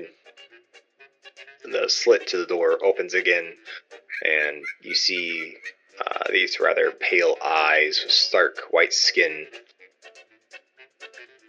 Okay, glad to just open the door. You don't need to be rude, Felix. As the door slowly opens up, and you are quickly greeted with the scene of Elysium unfolding. And you see exactly what I described earlier to the other kindred. You notice Seamus and Titus having a rather slow and kind of drawn-out conversation. You notice it almost looks like they're running out of things to talk about as they start to shift their gaze out into the crowd. Do I recognize them? No, you've actually never seen these two in this type of setting. Can you give me a wits and insight? The difficulty is only going to be one. Good luck, yeah. I'm in the Irwin chair, so. The Irwini chair, sorry. And wits and what'd you say? Wits and insight. You mean Irwinner. Yeah, I'm Just really need a sure 1. Alright. This is my boy Bloke, or Yoke. That is a 3. 3? 3. As you look at them, you easily pick them out. You recognize them immediately from the other night. You notice that Felix is looking dead at them too. My Felix, I would say they look quite familiar over there. Well, that's because we don't really have to go looking anymore. They are apparently walking into their own death. Well, that kind of made it easier for us. Are we going to be needed here now, or do we just stay and watch? This should be funny. This should be a good show, actually. I know you appreciate a good joke. As the two of you make your way into Elysium, that is when we're going to pan back into the forest with our Ravnos. Alright, Gilbert, you awake. Is there anything that you would like to do at the start of your night?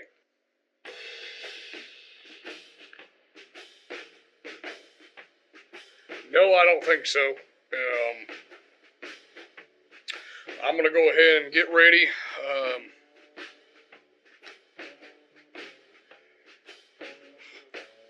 Make sure I look somewhat presentable, even though I'm wearing the exact same clothes I wore last night. Okay. And I'm gonna... Yeah, it's good enough. I'll go ahead and grab my knife, that in my back of my pants.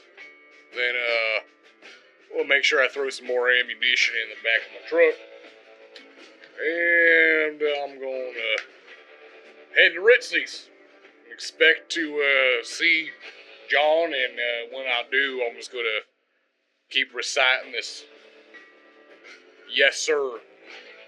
Right away, sir. Okay, sir. Over and over in my head. So you slide in and you kind of like start going through your head everything you need to say and what etiquette that you know of. You easily notice this. As you slide into your truck, you feel something furry brush against your wrist. You look to your right, and you notice a fox staring right at you. God damn it, John! If I had a heartbeat, you would have scared me to death. The fox begins to take shape and turn into your sire. Oh, I'm sorry, mon ami. I just had a plan. A little fun with you. Get you a little ready tonight. I'm gonna start the truck. So no, my child, no. He begins to reach towards the back of you and he tugs on the knife. You'll not be taking that into there. Fine. Take the knife off. Go ahead and I'll put it in the compartment inside the... Now there's some rules to this Elysium. No weapons. There be no way. Aggression. Understood, John. Nope, no aggression. I will not punch, stab, shoot, or bite anyone inside Elysium. Be good, you, yeah. Alright.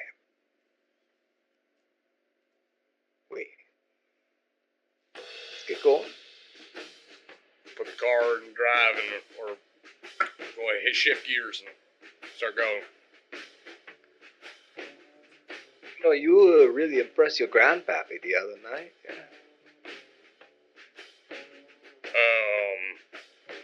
Old Man River, he said that you put on quite a show. Now, you didn't make no mess now that your son's gonna have to clean up now, yeah? Well, there were some fellers that tried to steal my shipment, or, Ritzy shipment, and, well, they were dealt with. I used a firearm, but the other fellers I was with, they decided they wanted to start ripping limbs and tearing face, but, No. Those are kindred. They're probably gonna be sleeping with the, how they say it here. So fit you. The big sleep, yeah? They're gonna be buried down in the bayou. well, if that is the case, then I would suspect that things will get mighty ugly tonight. They're gonna be crawdaddy food, and I hope I don't have to be, making up stories for my child now, yeah? John, I'll tell you this. We got there, someone tried to steal a shipment. I told them to come out peacefully. They didn't listen. I started blasting.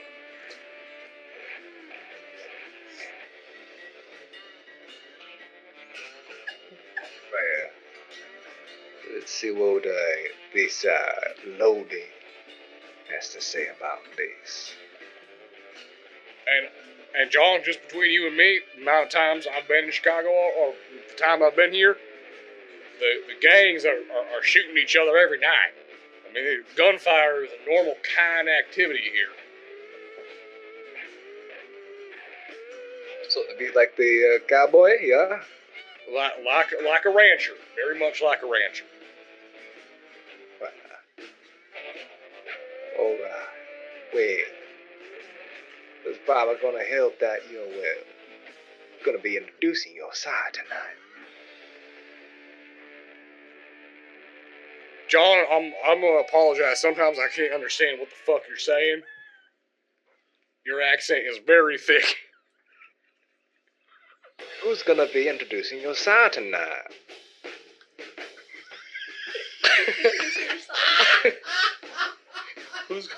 I'm gonna assume I am gonna introduce you. That's correct. Or just out of curiosity, is Mr. King River gonna be there tonight as well? Your grandpappy? Oh, he's rather upset. Apparently the contact didn't even get in contact with him. I also heard about that as well. That is one of the fellers that was ripping limbs. Right rude, don't you think? Rather reckless feller, indeed. I don't foresee him living through tonight.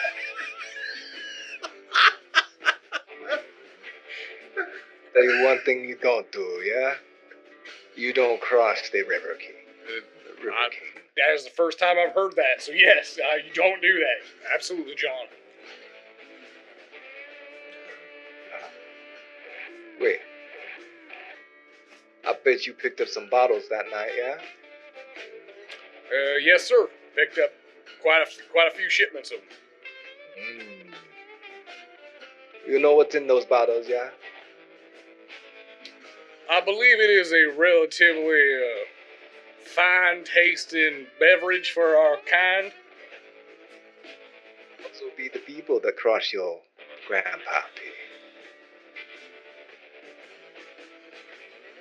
Oh, so that the bottles are made out of people that piss off Grandpa. Ship them all the way down to Florence. They put them in a bottle. Them all nice and sweet like. Well, hell, I've never met the man, but Grandpa sounds like a fucking badass. Your grandpappy, he's something else. You know, in the day, he kind of shakes his pirate coat. He'd be sailing the long seas. He even tell me story that he know Blackbeard. I'm sorry, who the fuck's Blackbeard? He be a pirate, no? You got no stories. You know about pirates. Pirates, sea dogs. Thing. John, you know I was born in the mountains. I never really went anywhere. Oh, that's right. You never picked up a book. You speak like a hillbilly, yeah? Yeah, I've been reading every night, John. By the way, so thank you. Your grammar is good, yo boy. Yeah. I will grab a book on pirates as soon as I can. That helps. I tell you what, ain't no Huckleberry Finn. Who the fuck is Huckleberry Finn? Oh, sorry. That's my fault. All right. Okay, I'll make sure to do that. We'll start driving. Do you know who Huckleberry Finn is? They were very isolated in this Is time. that a kind of pie? Actually, would that be around? Yeah. Yeah. Mark Twain. It just would be Yeah. very isolated. They didn't get a lot of it in Yeah. and out. Wowie.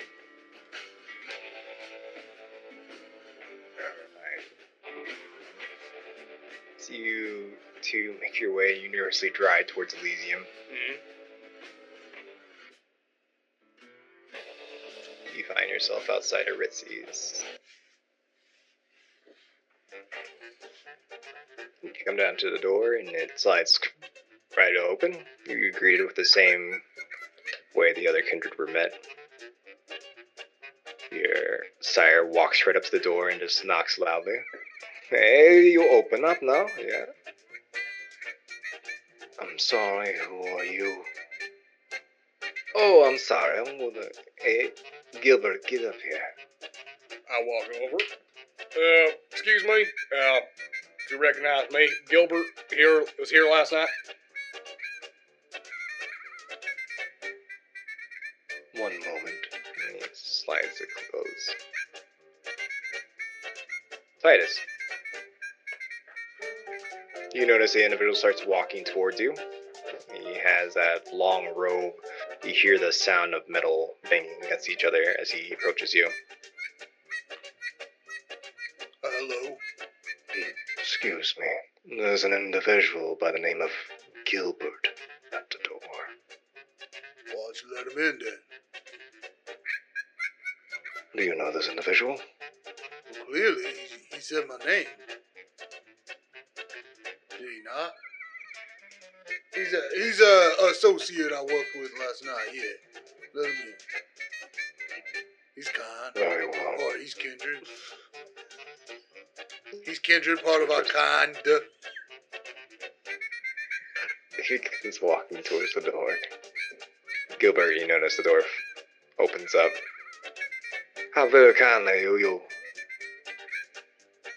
Your sire actually takes his dark red hair and he ponytail and ties it with a ribbon.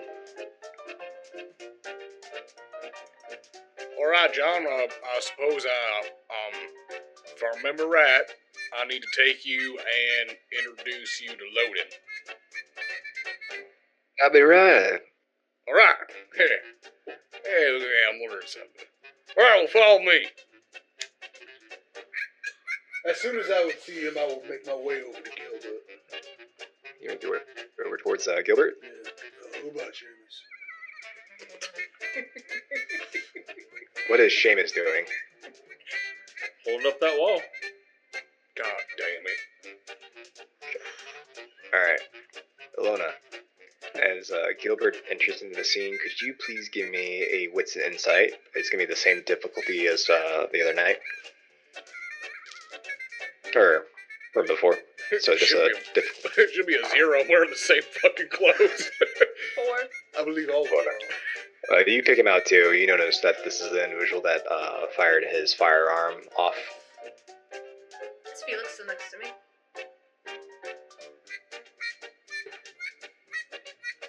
Well, I didn't think they would all show up. This must be our lucky night, Felix. What do you say we try to eavesdrop what's going on over there? Think of a language there, Lona.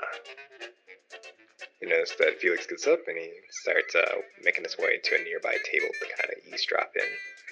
I'll sit down with him. So you sit down with Felix. The two of you do notice that off to the corner of your eye, you see a rather large dining table being adorned with several champagne glasses, several red bottles being placed about the table, and you notice Annabelle is actually pouring what appears to be blood into these glasses. Oh. Speak of the devil that you brought up earlier. I'm gonna look over in her direction. She's a shrewd one, she is. So I've heard. So, come again? So I've heard. Yes. Those Torador are rather, well, full of themselves, if you ask me. I tried to stay away myself. And I'm gonna start watching Titus and what Titus and Gilbert are going to, how they're gonna interact. Gilbert, Titus, and Seamus all convene with each other as Gilbert's about to introduce his sire to the prince. Gilbert, as you approach it, Anaga, Brian, and Loden, it appears that they all look up at the party that's starting to convene and head towards them. Titus, Seamus, is there anything you're wanting to say to Gilbert as he's with this rather mysterious, dark, red-haired individual? Yeah, welcome to Gilbert. How you doing this fine evening? Titus, I'm doing great. This right here, this is my sire. This is John LeBlanc. Oh, Pleasure to meet you. I'm sorry, what's your name? Titus Freeman. I'm gonna shake his hand. Extends his hand and shakes it. Gilbert's sire, is that correct? Yeah, I'll be his sire. And as you shake his hand, you actually, as your rather large hand encompasses around his, you feel the bracelet that's rubbing against his wrist. It feels like carved bone, almost. Well, you're doing something right, because he's a stand-up character. I enjoyed working with him. I'd hate to see anything bad happen to him. I would not take kindly to that. So good to hear that my child be behaving. Let's see, funny bracelet you got there, is that deer bone? It's right here. And as he shakes his bracelet, you can easily see now that this bracelet has several dice carved out of bone, and it almost comes down to almost like a rosemary. Oh no, these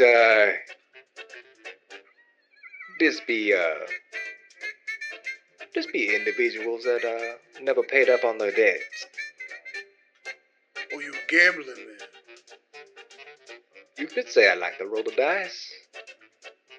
Mm. Or you can say I never roll snake eyes. I look at Titus and I'm just shaking. I'm like shaking my head, like don't gamble with him. I used to get gambled on back in my fighting days. They called me the sure thing. What was that? You be a fighter. I've been known to be well versed when it comes to throwing blows. So you be a gambler, but different kind of thing. I'm more like the dice. I'm a unit of gambling. A utensil, tool.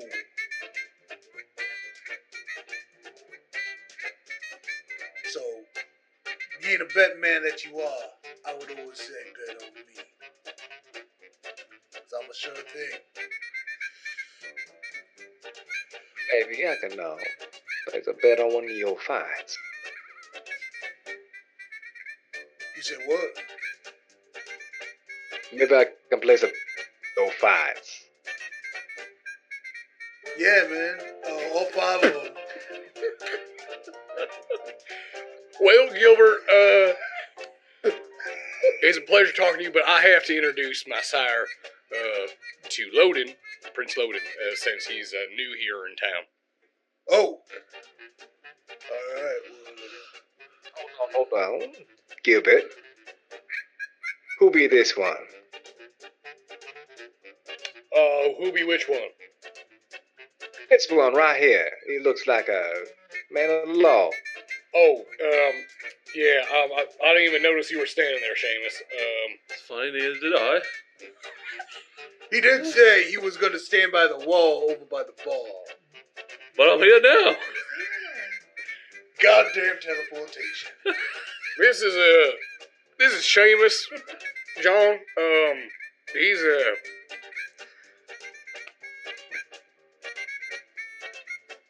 well, I don't know too much about him. He was with me last night with the shipment. I believe he is also the one that did not speak to Grandpappy. You were supposed to speak to someone's I was grandpappy supposed too. to talk to someone else last night. Really?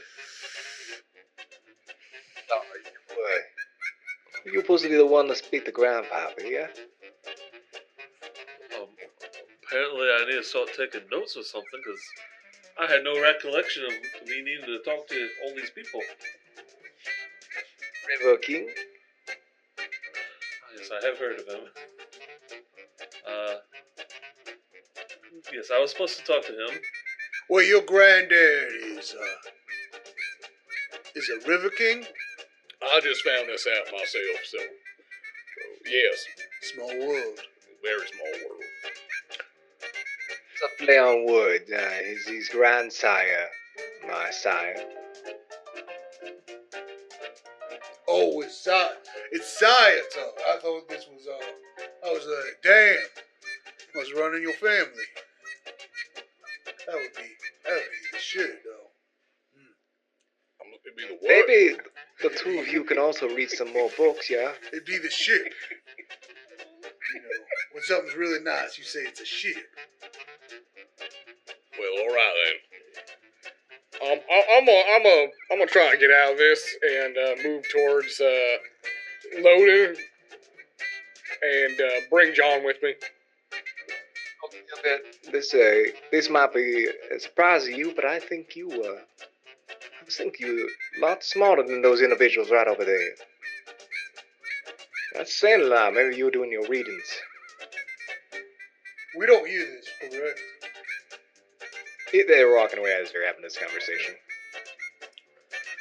Well, I've been trying to do exactly what you said, John, and just keeping to my own and doing what I'm told to do.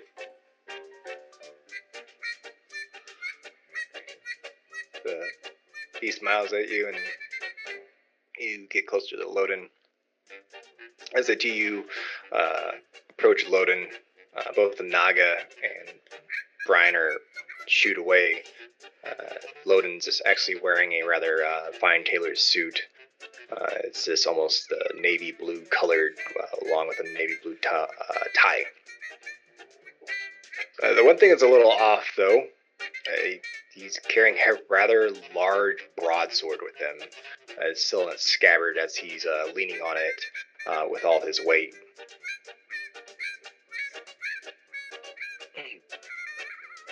And you notice that your sire kind of gives you this look as you approach Loden. What type of look does he give me? Kind of like, go forward, do your thing, start Alright, talking. so I'm gonna approach, take my hat off, and I'm gonna make a gesture like I'm trying to get their attention. Pardon me? And who do I have here? My name is Gilbert Knox, Prince. I'm here to introduce my sire, who just came in tonight. This is John LeBon, and And then I gesture towards John. Clan Ravnos, I believe. Yes, sir. John LeBlanc, how long are you going to be residing in my city? Oh, I've just got coming down here to visit my child. Also checking in my grandpapa. You know, the River King. He brought your shipment. I see. Well, as long as you reside in my domain, you will uphold the traditions. Don't worry, Loden. I'll uphold the traditions like I do down in New Orleans. Well, as long as you two behave yourself. Though, unfortunately, John, I believe that you'll have to stay around for court. You two mingle amongst our kind, and we'll have it shortly here. Gilbert. John. Turns around and begins to leave. He kind of disappears off to a side room. As he does, he kind of stares back into the room, and he nods his head, and you notice that several of the Primogen members are starting to get up and start heading towards this location. Nikolai hops off of the bar and begins to follow Critias along with Annabelle, Khalid.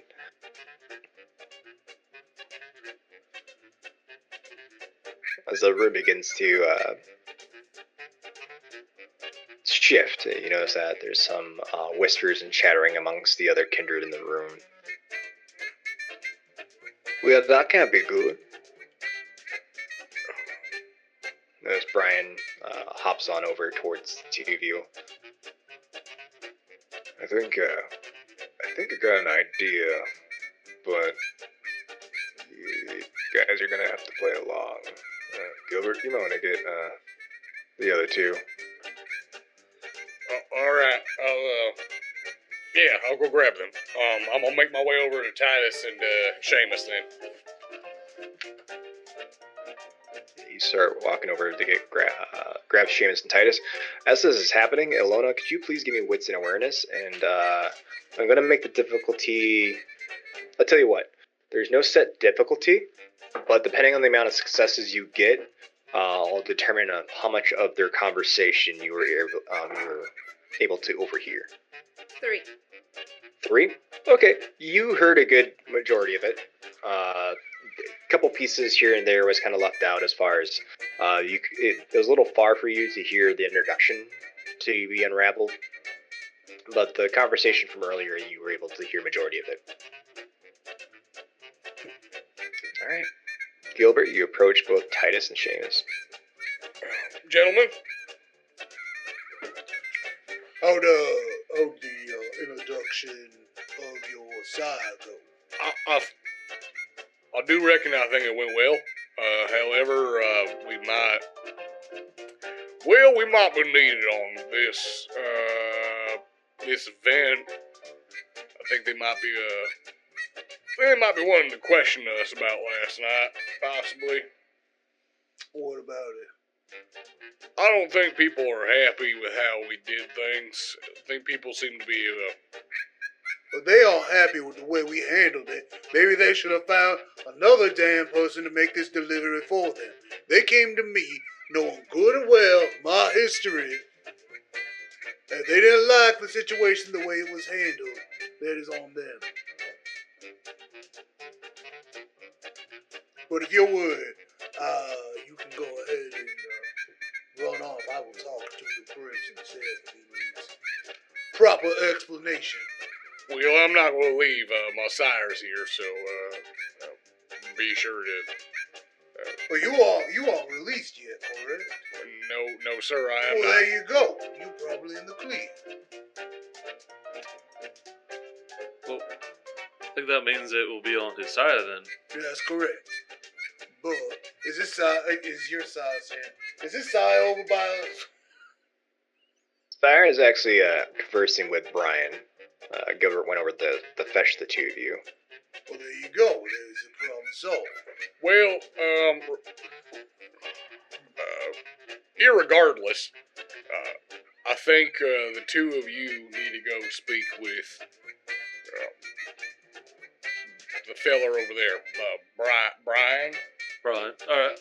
Oh, we talked to him yesterday. He's got more news for us? I believe so. All right, I'll go talk to this fella. I approach Brian. Two. Do we notice Felix, or the gentleman that threw us under the genjutsu from the night before? Who's Felix? Right, but we wouldn't know. Bit of lag on my end here. I didn't catch any of that. What was that? Would we have noticed the gentleman who hypnotized us the other day? Yes. Tell you what. Why don't you go ahead and give me a wits and insight? The three of you can give me wits and insight.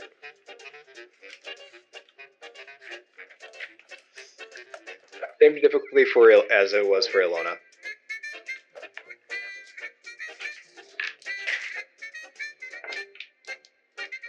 I got 5. It's a 1 for me.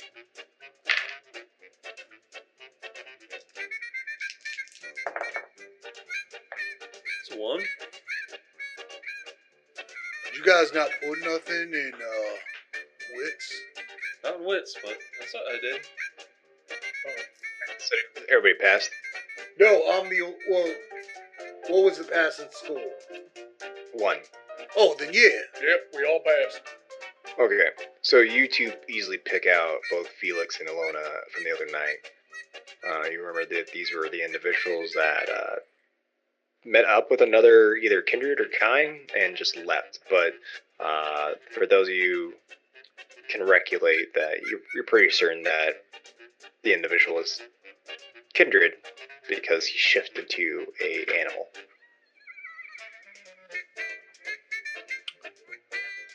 Huh.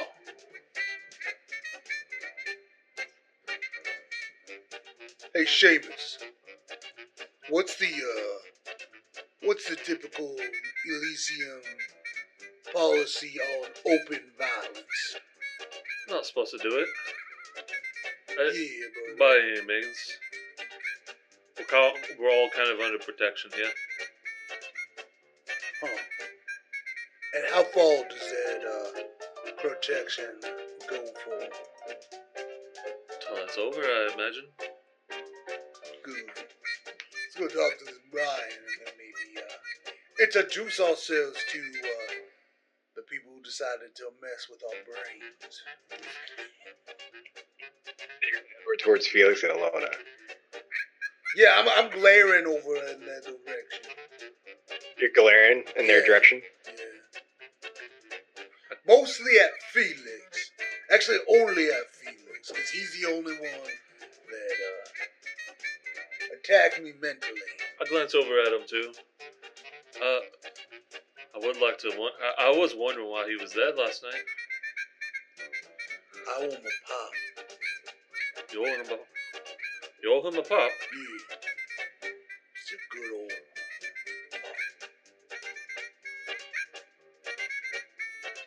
Let's go talk to Brian. Yeah, let's go talk to bro. We make our way. Okay.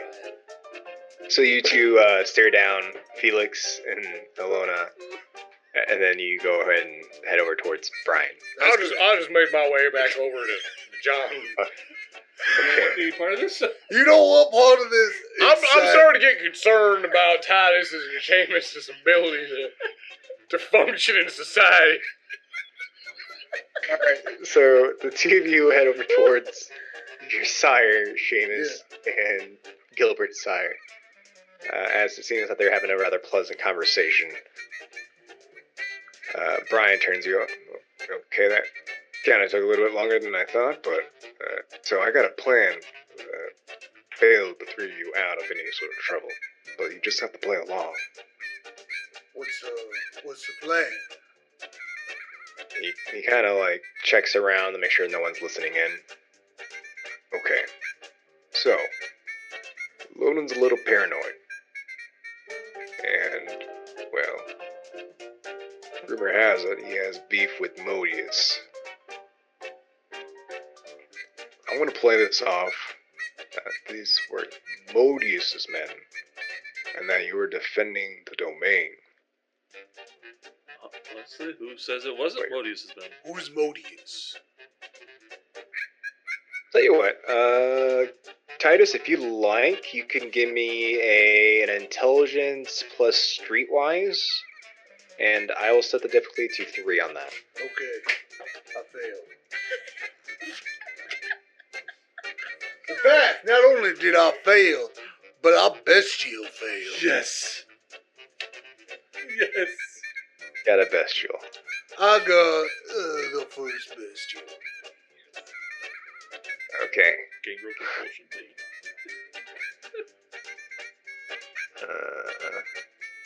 Do you have what level's your Protean at? What level's my Protean at? Yeah. My Protean is at 3. You have it at 3. That's correct. Do you have it in shape? Do you have shape change? I don't. You don't have it in shape change. Oh, yeah, Level three. I do. I apologize. I do have shape change. Is there a particular animal that you That favor? would be a bear. A bear. A big old grizzly bear. As you Modius? Who's so you- Modius? So you sort of scratch your head and you just can't wrap your mind around it. Like, you've heard that name before and you just can't, for the life of you. As you start to get frustrated with yourself, you start to notice that out your shoes, tufts of hair starts to stick out from the laces. I notice this? Yeah. Oh. Is there a problem there, Titus? I'm just finding myself so frustrated at this conundrum. Do you know who Modius is? I'm confused. No, don't. Just stop. You're going to make it worse. Make what worse?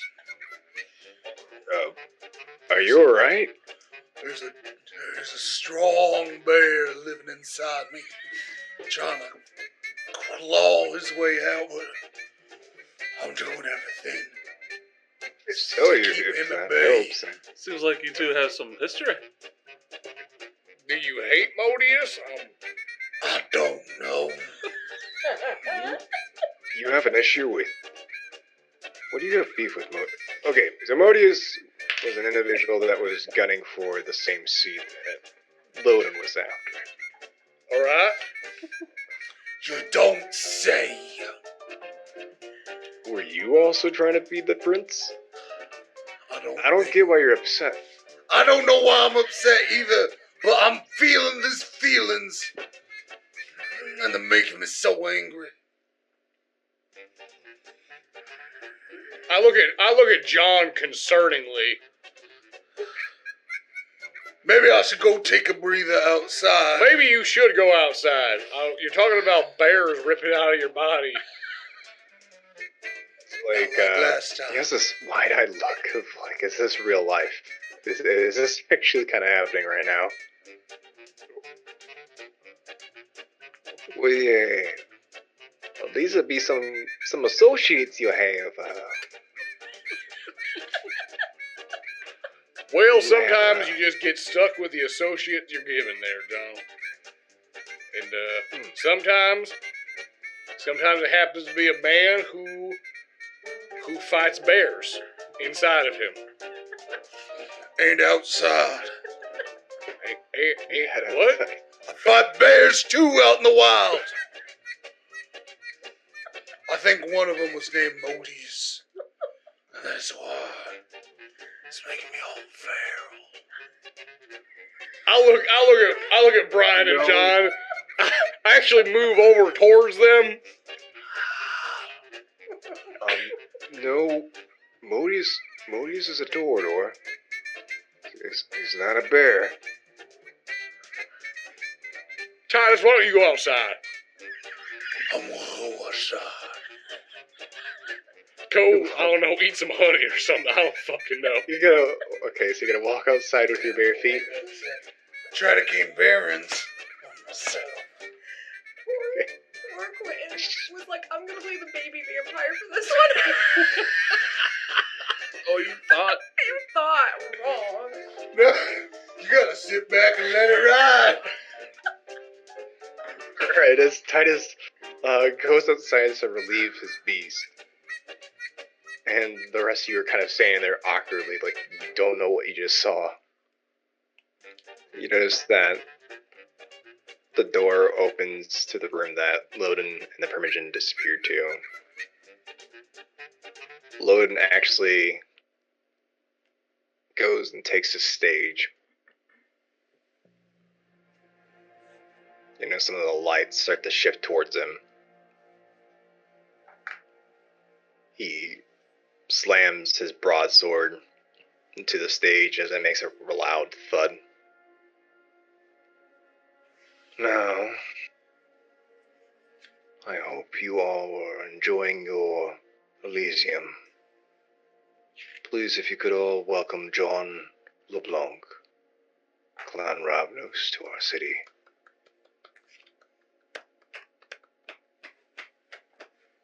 Now, with Elysium still intact, I would like to call court with the individuals known as Gilbert, Seamus, and Titus. Please report to the stage. I promptly walk over to the stage. As Gilbert and Seamus.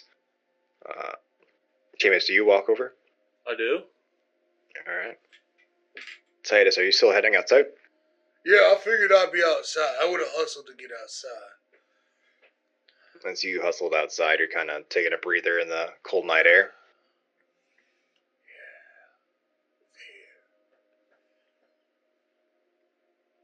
Is there anything you'd like to do? There aren't any small animals back in the alley, right? You kind of what? Any small animals like maybe a hamster. like a raccoon or something else, maybe. The grizzly inside me would be satiated. You want to hunt a small animal? I'm just looking for something optimal. Maybe I'll dig through some trash. Look, We can't escape our true characters. They're slowly To, coming back in. I'm still not quite sure what the compulsion really means, other than I act like a bear. So I'm trying to think like a man bear at this point.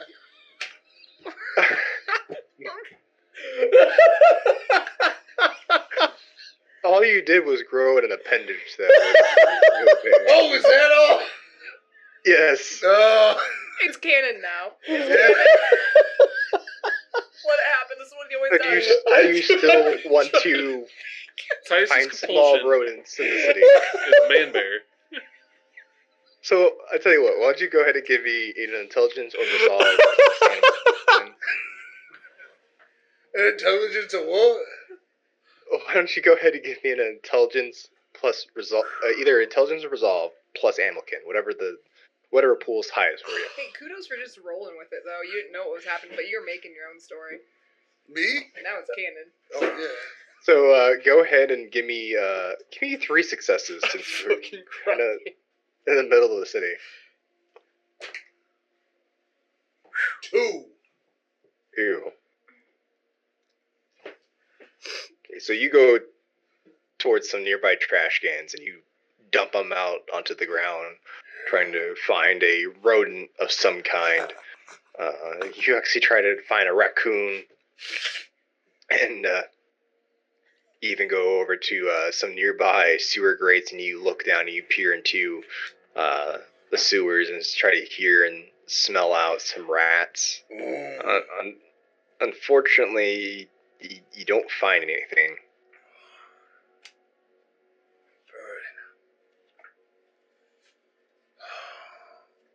Nothing this time. Goddamn.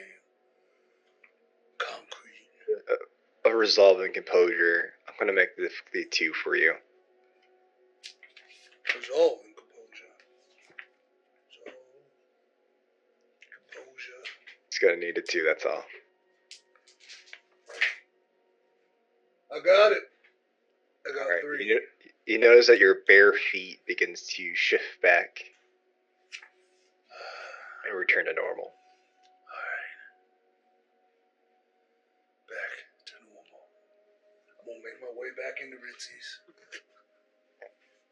As you make your way back, you notice at this point that Loden has taken the stage, and both Gilbert and Seamus are standing by the stage as you re-enter Ritzy's. There you are. You notice that Loden takes his sword, and he grabs it by the middle of it, and points both the sword and scabbard towards you. Please, report towards the stage. I'm gonna go ahead and walk up there, lumber on up. Kindred, without further ado, let's begin court. As Loden peers at you with his piercing blue eyes, his fair hair shining in the light, alabaster skin, sharp features, with this leering, judgmental stare. That's where we're going to end the episode tonight. Ooh, there we go. Nice, close it out with Man Bear. Love that. Oh man, I know tomorrow when we rewatch this, I'm going to die again just as hard as that one. So what you're saying is a gangrel's compulsion is just that they grow. Well, no, their hair. compulsion is they turn into like it's almost like Tarzan, like Yeah, right? They start grunting, say they lose it. one They, word, they say maybe. only one word responses. Like so they go, like whatever they're feeling. Yeah, I just didn't want... It's, you were just trying to think, like...